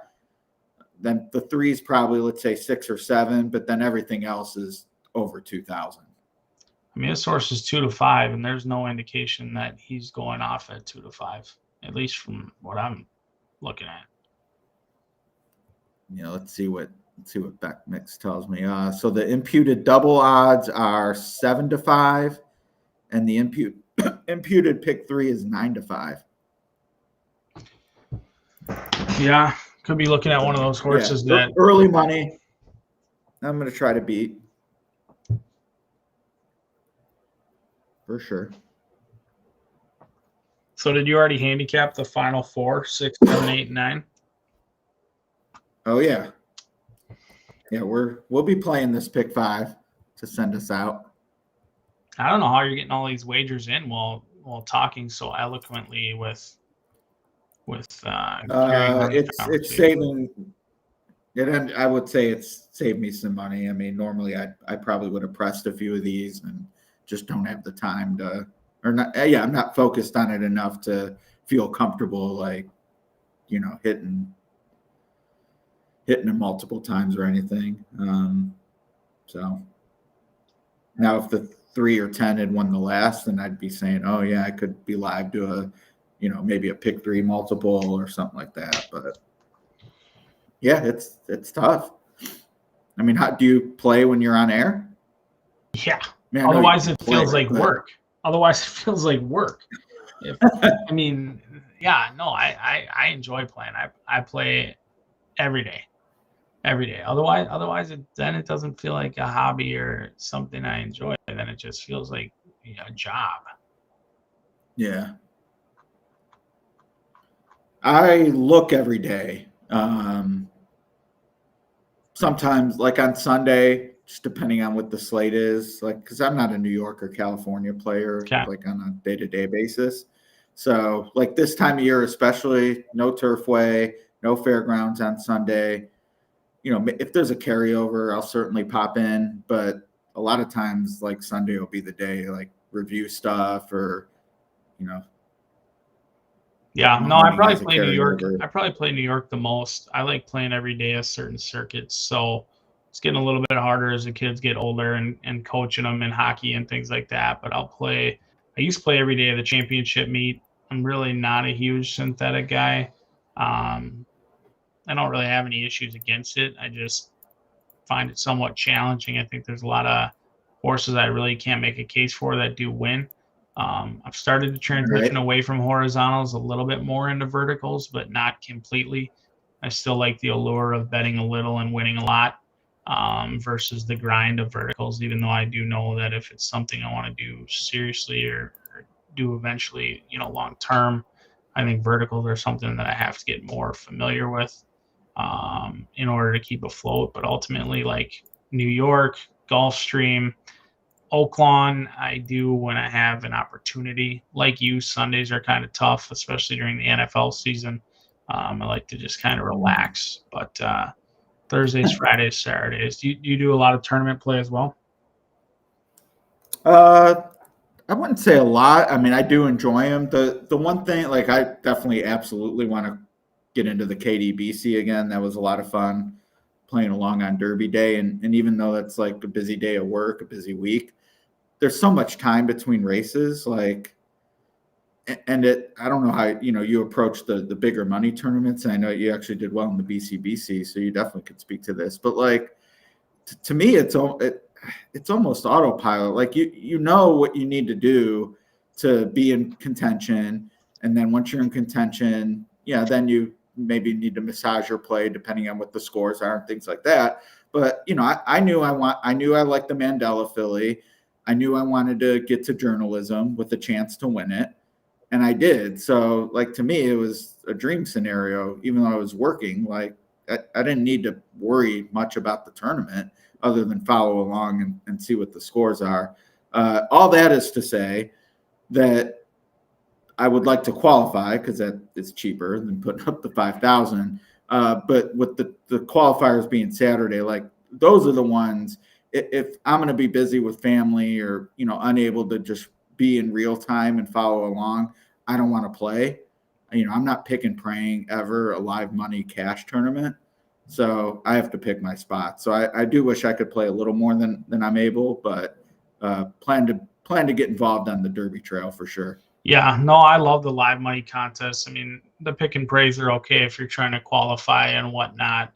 I mean, the live money contests I just find exhilarating and fascinating and really enjoyable, and especially following. And I think that's part of what makes this game so intriguing versus like sports is, you know, or even blackjack or whatnot. You'll never beat the house consistently or most of the times, but pari-mutuel wagering, I think there's a enticingness of how competitive it can be in going up against your peers and the challenge of not only handicapping. I think a lot of us find handicapping enjoyable and would say that we're very good, but I think what often gets overlooked and what can lead you to being a separator is putting the handicapping together with the wagering. I think it's talked about a lot, Right. and rightfully so, especially with public analysts, is like you see people that absolutely know what they're talking about. They speak well on horses, but then you see their tickets and you're like, wow, that's awful. Like that is not something you should aspire to be. And that's something that I've tried to work on as well, is becoming a better because in order to have success, not only being a good handicapper, but you also have to be a good bettor. And unless you do both of those semi well, you're really not going to have long-term success. I know Bicky's chiming in. He's a guy who's had success with both. Yeah, I'm glad he is. He's one of my fave contest players for sure. I always enjoy. He's a guy who in certainly mastered it. And speaking of mix, he's one of the reasons I got turned on to bet mix, which I really enjoy using, and one of my components of handicapping, along with Ragozin and some Brisnet stuff, but Thorough Manager. The wagering piece, like it's to me, and I think a lot of people get it. A lot of people don't too, but even the ones that get it, I find are reticent to put in the time. And that sort of speaks to, you know, you said finding the time to bet. Like I definitely, knowing I'd be on the stream, plotted my bets for like the minimum viable, like, okay, here's my thought, here's a favorite I can beat.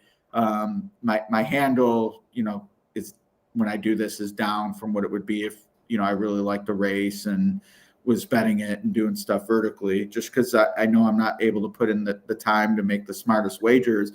And that's what frustrates me is I think, man, this is such a great game. It's so fun. And when people throw up these tickets, and I was guilty of it 10, 15 years ago before, you know, people took me aside and I'm like, look, you're beating yourself here.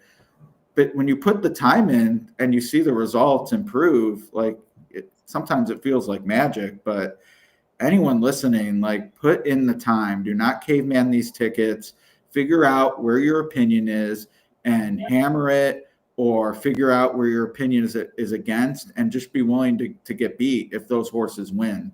Like the fear of losing to an underlaid chalk, it should not be on your brain ever. Like you should be salivating to beat an underlaid chalk and being in those bets. And if you're right, it's going to work out. And if you're wrong, it's not. You're going to lose money, but you're never winning knowingly using underlaid chalk. You're never winning.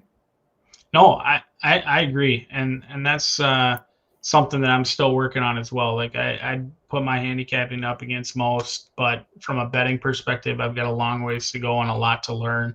And I think that's one of the most challenging aspects of the game, is finding out where you can create value and not overextend yourself. And unfortunately for me, two sides of the coin is like, if you do get some big hits, it really hurts your intention of continuing to do well. Like when the money's good, you know, the bankroll is a little bit higher, it's very easy to start adding in horses and getting in bad habits. No, it's true. I mean, you can then all of a sudden your tickets are getting huge. Winner's tilt is one of my biggest leaks. Absolutely. And one of the worst things for me is like a six-figure score. And I know that sounds so terrible to say, but like then you're just chasing the next one.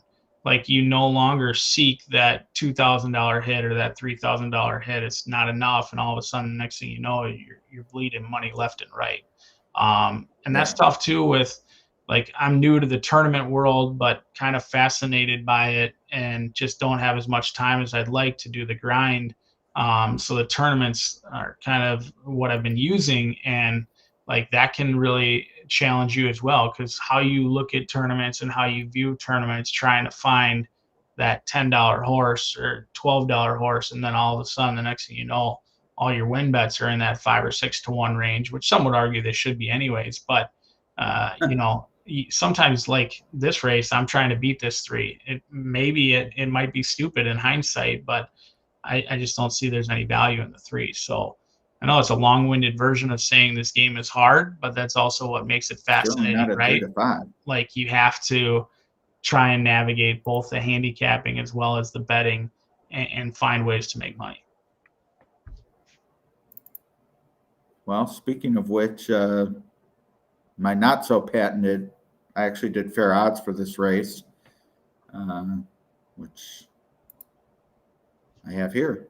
So as we can see, I mean, I did see penalty box as the most likely winner, and I would be shocked if anyone disagreed with that. And if you do disagree and actually think someone else in this race is the most likely winner, this is the opportunity of the year for you, because you know you're going to get at least the second choice on a horse you think's more likely to win. But I had him at 8 to 5. We see he's odds on, and based on the will pays, he actually might be a little closer to 8 to 5 than even money. But horizontally, and we talked about this, in races 1 and 2, and the pick 5 and pick 4 started. Horizontally, he's absolutely a lean. So even if he's 7 to 5 in the win pool, what is he in the pick 5? Even money? Like he's on 50% of the tickets, right? Yeah, he's not as much of looking at the now being able to look at those well pays and whatnot. So I'm sure bet mix helps you with that as well. But like, he's not as much of a beat as he was previously. Like I expected him to be 2 to 5 and a horse you need to beat to get paid, but he's not played as heavily vertically as I was anticipating. That was kind of a swing and miss on my end. Yeah, and I mean, I don't know if part of that is it's flat. I think it's a little more flat because it was so logical beforehand. So by the time you get to here, there is all the spread tickets are alive. I think it's a little part of it.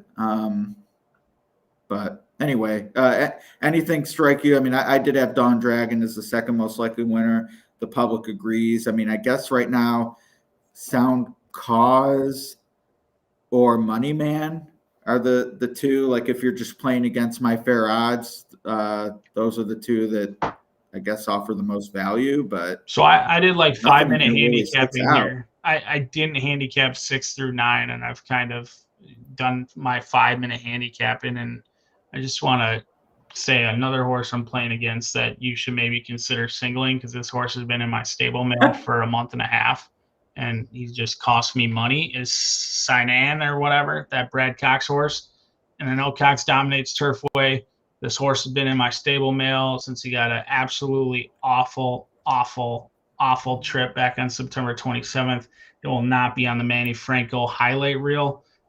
He finished up with tons of horse. He lost to a good one. He went off at 3 to 1. And then last time, I hammered him at even money, even though I knew I shouldn't. And he closed in well. He galloped out Miles Best. I'm just not confident he wants to win. I'm jumping off the bandwagon. It might be time for you to absolutely single, go right in the face of Cut to the Chase. I know I'm going to be singling Cut to the Chase, but you can probably get away with 7 to 2 on Sinan and have the I told you so. That's a horse that just exited my stable mail and will most likely win today. I'm going with, I mean, I mentioned this earlier, Rod's riding 2 for McCarthy, but the racing office scuttlebutt was that the only reason McCarthy was able to pick him up is because Ward convinced him to come in for this one. So I'm going to, I mean, I like the horse anyway. It's not like I got off a horse to go with the steam, but I believe that story. So the intangible is there, and horse won with Espinoza up, and I love complexity.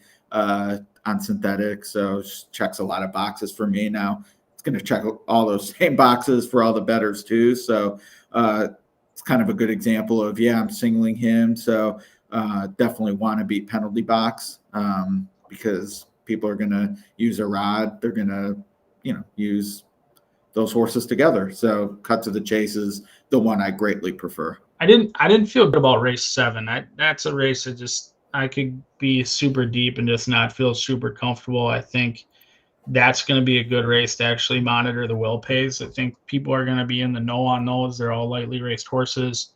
I don't have a great feeling, but that's one that I would really lean into those will pays on, because I do think there's going to be a horse that's going to take some action, probably run big.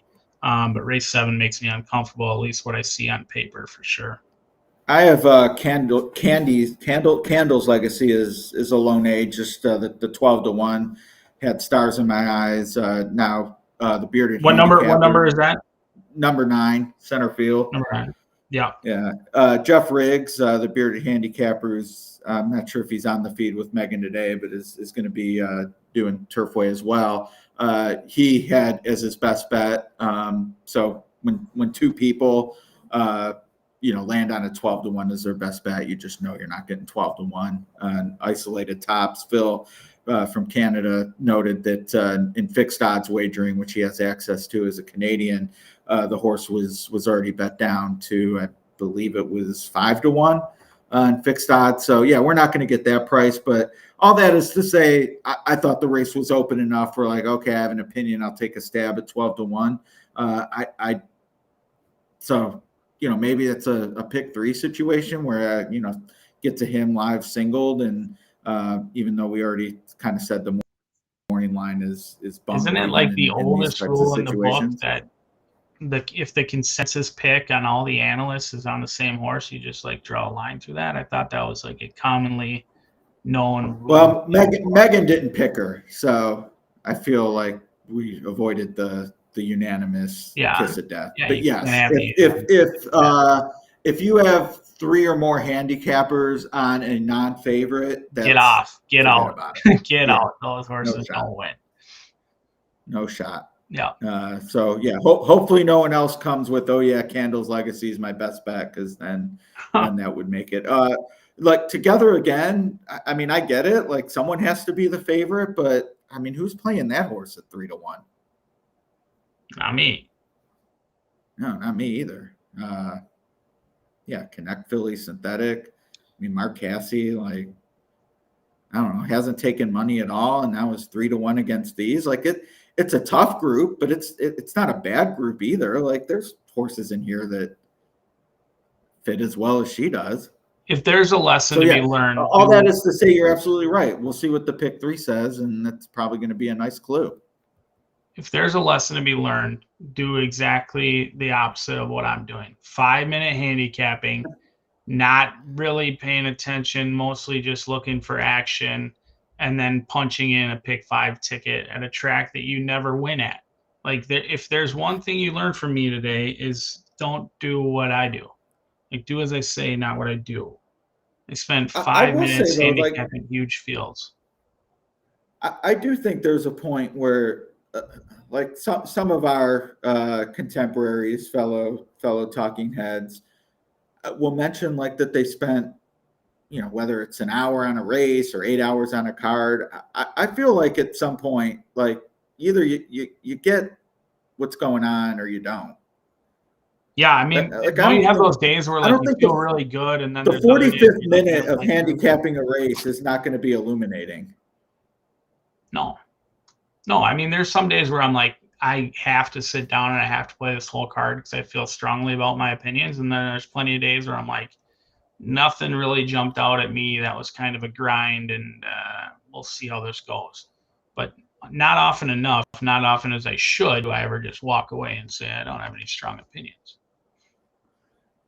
Now, I will say one, and this is a quasi brag that turns into a fade, but did you play the pick 6 Sunday at Churchill, the mandatory? I did. Yeah, so, I did.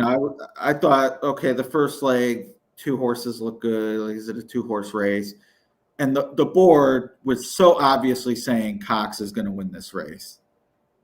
And the 11 before, that looked like a horse the 11 should absolutely beat in all circumstances on paper. Correct. And I think a lot of times I would have, before this year, before I finally wised up and it's like, hey, the board is a piece of information just like anything else I look at. I would have been obstinate and tried to beat that horse.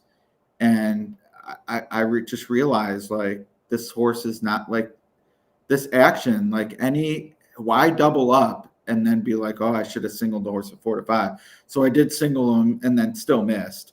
So like I said, it's a brag that turned, but I felt good about that. Like I could have spent a lot more and didn't. Now that is not. I singled him on one ticket as well. The penalty box you did? No, I singled the 11 at yeah, no, Churchill. I mean, it was like, man, they're telling you this horse is ready. Can I write in the chat or no? I think so. Do you have the little box there on the right? I have a box, but I don't know where to write. I see type a message. If not, I'll look into that. Make sure you can. No, it's all good. I was just going to put my ticket in there, even though I would not encourage anybody to actually follow it. Yeah, Matt and I are similar in this. Like, you know, I look at BetMix, I can read a sheet quickly. And there are times where like, oh, I want to dig in. Like, I hate the favorite. You know, I want to spend a little more time to see if it's worth keying a horse or is it a spread race. Like, to me, that takes some time. But I mean, our brains are computers. Like, we know how to look at a race and know, I don't want to say instantly, but you know, within a few minutes, if there's opportunity or not. Oh, absolutely. Well, thank you everyone for joining us. We'll wrap up this race when it's done, but this will be the last one we're on for. And certainly, Brian, really appreciate your time. Yeah, no, thanks for having me on. It's a pleasure. Always willing to jump on and just talk about a game that we all love, and people learn something. I know I still learning things every day. So I appreciate the opportunity. Everyone who's tuning in, no matter where you are, certainly appreciate it. Appreciate you for having me on as well. Yeah, fun. Really good discussion. So who do you have here? 1, 4, 5, 6, 10, 11. Okay, I went 4, 6, 9, 10. Rappaport is second last in peak performers, the last of 11. 4, 6, 9, 10. Inspired Kisser 1-2. Abby Fede is setting up shop in the clear from third. Here's the favorite penalty box, traveling smoothly through the early stages. Nice run from him, saving ground throughout, only 2 lengths off the pace. 2.5. The 3 being 8 to 5. To me, it's just crazy. I thought that horse was going to be 3 to 5. Yeah, I mean, that was my fair odds. I mean, that's where I mean, once I saw the low pace, I knew he wasn't going to be 3 to 5, but I thought when I handicapped that, I for sure thought he'd be 6 to 5. 1-2 penalty box Don Dragon, actually, I mean, he's an underlay at 3 to 1. I mean, I like this the alternative, but to find heading into the turn. Sound causes 5 from the front as Don Dragon has the lead. Abby Fede pursues. Penalty box is beginning a beautiful trip. He's making a bid for second. They go to Money Man liked the trip on the 3, but I don't like Irad getting that busy. From the back, it's Rappaport. Don Dragon is the leader. Don Dragon, the one to step up to, running a brave one. 2.5 lengths to work with at the 8th pole. Penalty box is under left-handed urging. From his outside, Abby Fede, then go to Rappaport and peak performers hitting his stride to the outside. But Don Dragon has gone all the way. Don Dragon winning the money. Rappaport and peak performer. I know I've joked about it a lot today, monitoring those big 3 will pays. Along the rail, but once again, and penalty the 3, box. $25.52. The 6, your clear second choice at $42. Right. Like, it just jumped off the page when 3 wasn't, single digits versus what the 6 was. And then he just runs off the page. And again, the bettors, they sniffed it out certainly, but there's a big difference between 8 to 5 and 3 to 1. And there certainly wasn't that big of a gap if you're looking at those will pays.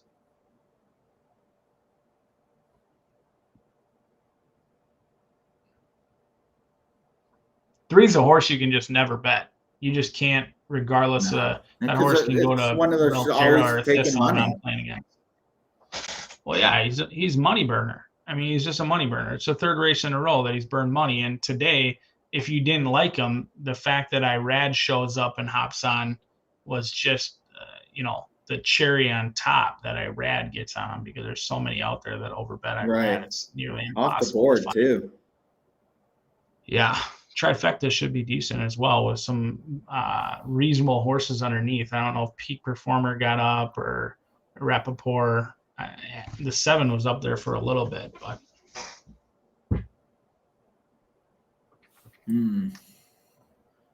this is one the trifecta is going to probably be fairly decent. Yeah, so the 6-3 exacta was 15-1, and the 6-4 was 40-1. So 3x there, and then favored off the board in the third spot. Yeah, that should be all right. Wish I had it. Those are 4 of the 6 I used without the chalk. If anything, though, we identified some bad favorites. I mean, race 2, there was that Wesley Ward horse at 8-5 that finished, I think, dead last. And then in race number 5, another 8-5 shot that finishes off the board. So the favorites can be beat in there. And then all of a sudden, even though there wasn't a crazy horse that was hard to get to, it goes to show that big fields can produce some results. I mean, $670, and what was the highest payout in there? I mean, was it over $10? Was there a 4-1 winner? I think the highest payout. The last 2 were 3-1. Second choices. We had 2 favorites and 3 second choices. Nothing over $8, and you get over $670 back.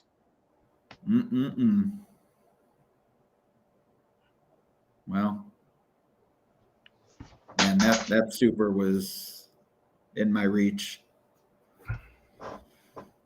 What do you think it pays? I'm terrible at guessing supers, so don't play them. Man, I am too. For a dime. For a dime, I'll say 180. 180. I'm going to guess 140. I think it was maybe a little bit more heavily played than might suggest. I mean, 3 did go off at 8-5. But again, there's not a crazy horse right there for a trifecta or super that doesn't make any sense. The 1 made a world of sense. Peak Performer made a world of sense. Right. The 5 was clean for 50 grand. Was bet like it.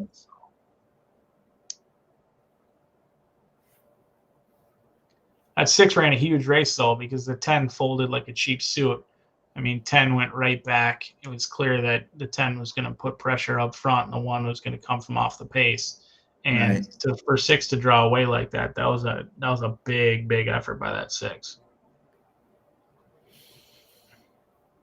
Right, we're going to see what the super paid, and then I'm going to go have some chicken. Well, thanks for having me on. If anyone in the chat ever wants to reach out, I'm always willing to chat online or whatnot. I just love betting and talking about horses. So I appreciate you for taking the opportunity to have me on. And then anyone who tuned in tonight hopefully made some money. You ever bet the dogs? No. Ever? No, I don't even know where to get a racing form for the dogs. I used to go to the dog track. They had one in Wisconsin and Hudson. That's why I thought, like, between Iowa and Wisconsin, thought maybe you had been. No, I'll dabble in like Aussie A, B, and C late at night. But I wish I could figure out how to get racing forms for overseas, and I'd probably play a lot more. But my time to handicapping that night once the kids are asleep. I hear you, man. Maybe all the money on the 3 was in the gimmicks, and there's a tote delay because of it. Maybe there's an inquiry coming up here. You never know. There might be an objection or an inquiry.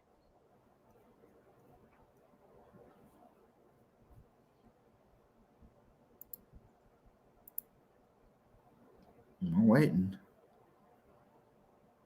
Shemino is another good rider. He's done well when he comes to Indy. He's done well. He doesn't get bet as heavily as some of the other guys. I feel like watch him and say, "Oh, what was that?" Yeah. Like, not that I was going to confuse him with Flavian, but yeah, I feel like he's.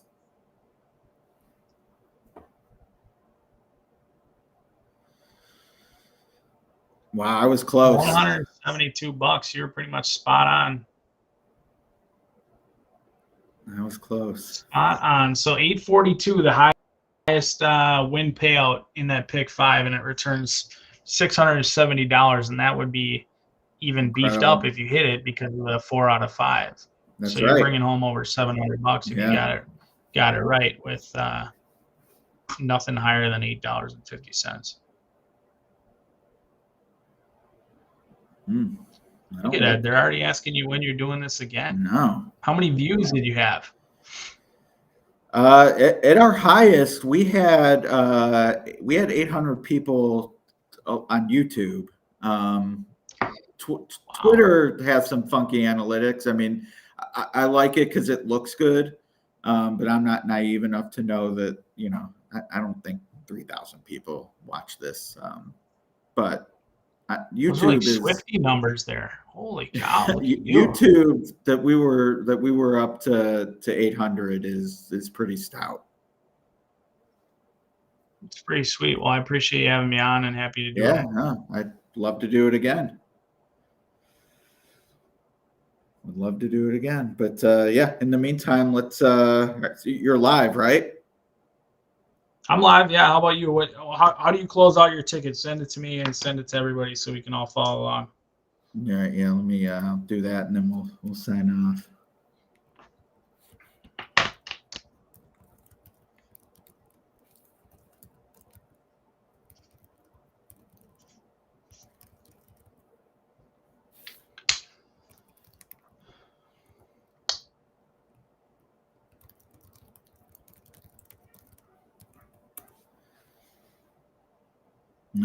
That's what I got left.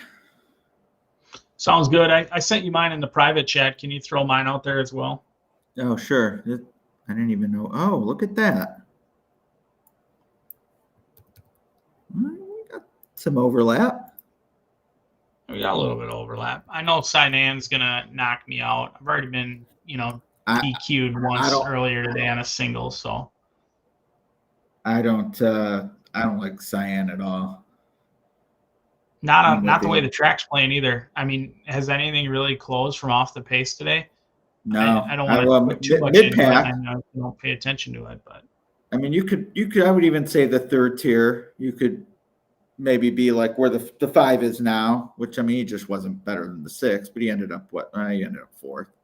Well, I mean, the 1 and the 4 came from way. Yeah, they're for the ones. Wow, they're way back. But that was the fastest race we've seen. Like they cooked up front. 23 and 3, 47, 111. We haven't seen a race of sub 48. Like they were cooking. So for the 6 to draw off in the manner that he did, an 8 to 5 drop anchor. Because you look at where the others finished, like 10 dropping back to last, the 3 at 8 to 5, he's off the board. The 7 nowhere to be found. Even the 11 was in a good spot, nowhere. So I mean that race completely fell apart except for Don Dragon. That's a horse I might add to the stable mail in the future just for how big he ran, because the 1 and the 4 came from the clouds.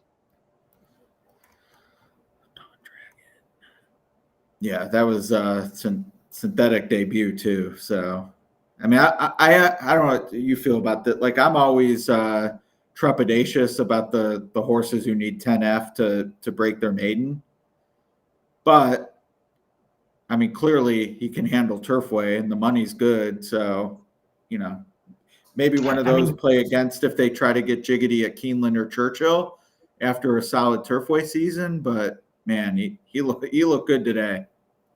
Yeah, hopefully those fractions are legit. We'll see if they get corrected. I'm sure that was the first race of the meet. Well, it was the first race of the meet, but if they win 1.25 miles, I don't know if the run up was a little bit wonky or whatnot. But right. I mean, based on how they finished, pretty quick. Well, yeah, based on how they finished, like. 6 ran a monster effort regardless of it. Those fractions are legit. But to go sub 112, everyone around you drops out of it. And the 1 and the 4, look at where the 1 and the 4 are in the first turn. They're 12 out of it. So for him to hold those guys off fairly easily, was a huge effort, regardless of what the fractions were. And now to this question and get us out of here. It's pretty much dead. It's still live. We've done a few free games for track partners, but yeah, as a contest site, the white flag has been drawn. What about silks? Is silks still alive? Can I buy my silks? Contact your NYRA representative for that. All right. Sorry. On that note, thanks again, Brian. All right. See ya. Have a good one, guys. Yep. And for those wondering the next stream, like and subscribe. We'll definitely be doing this again, hopefully sooner rather than later. So appreciate Brian.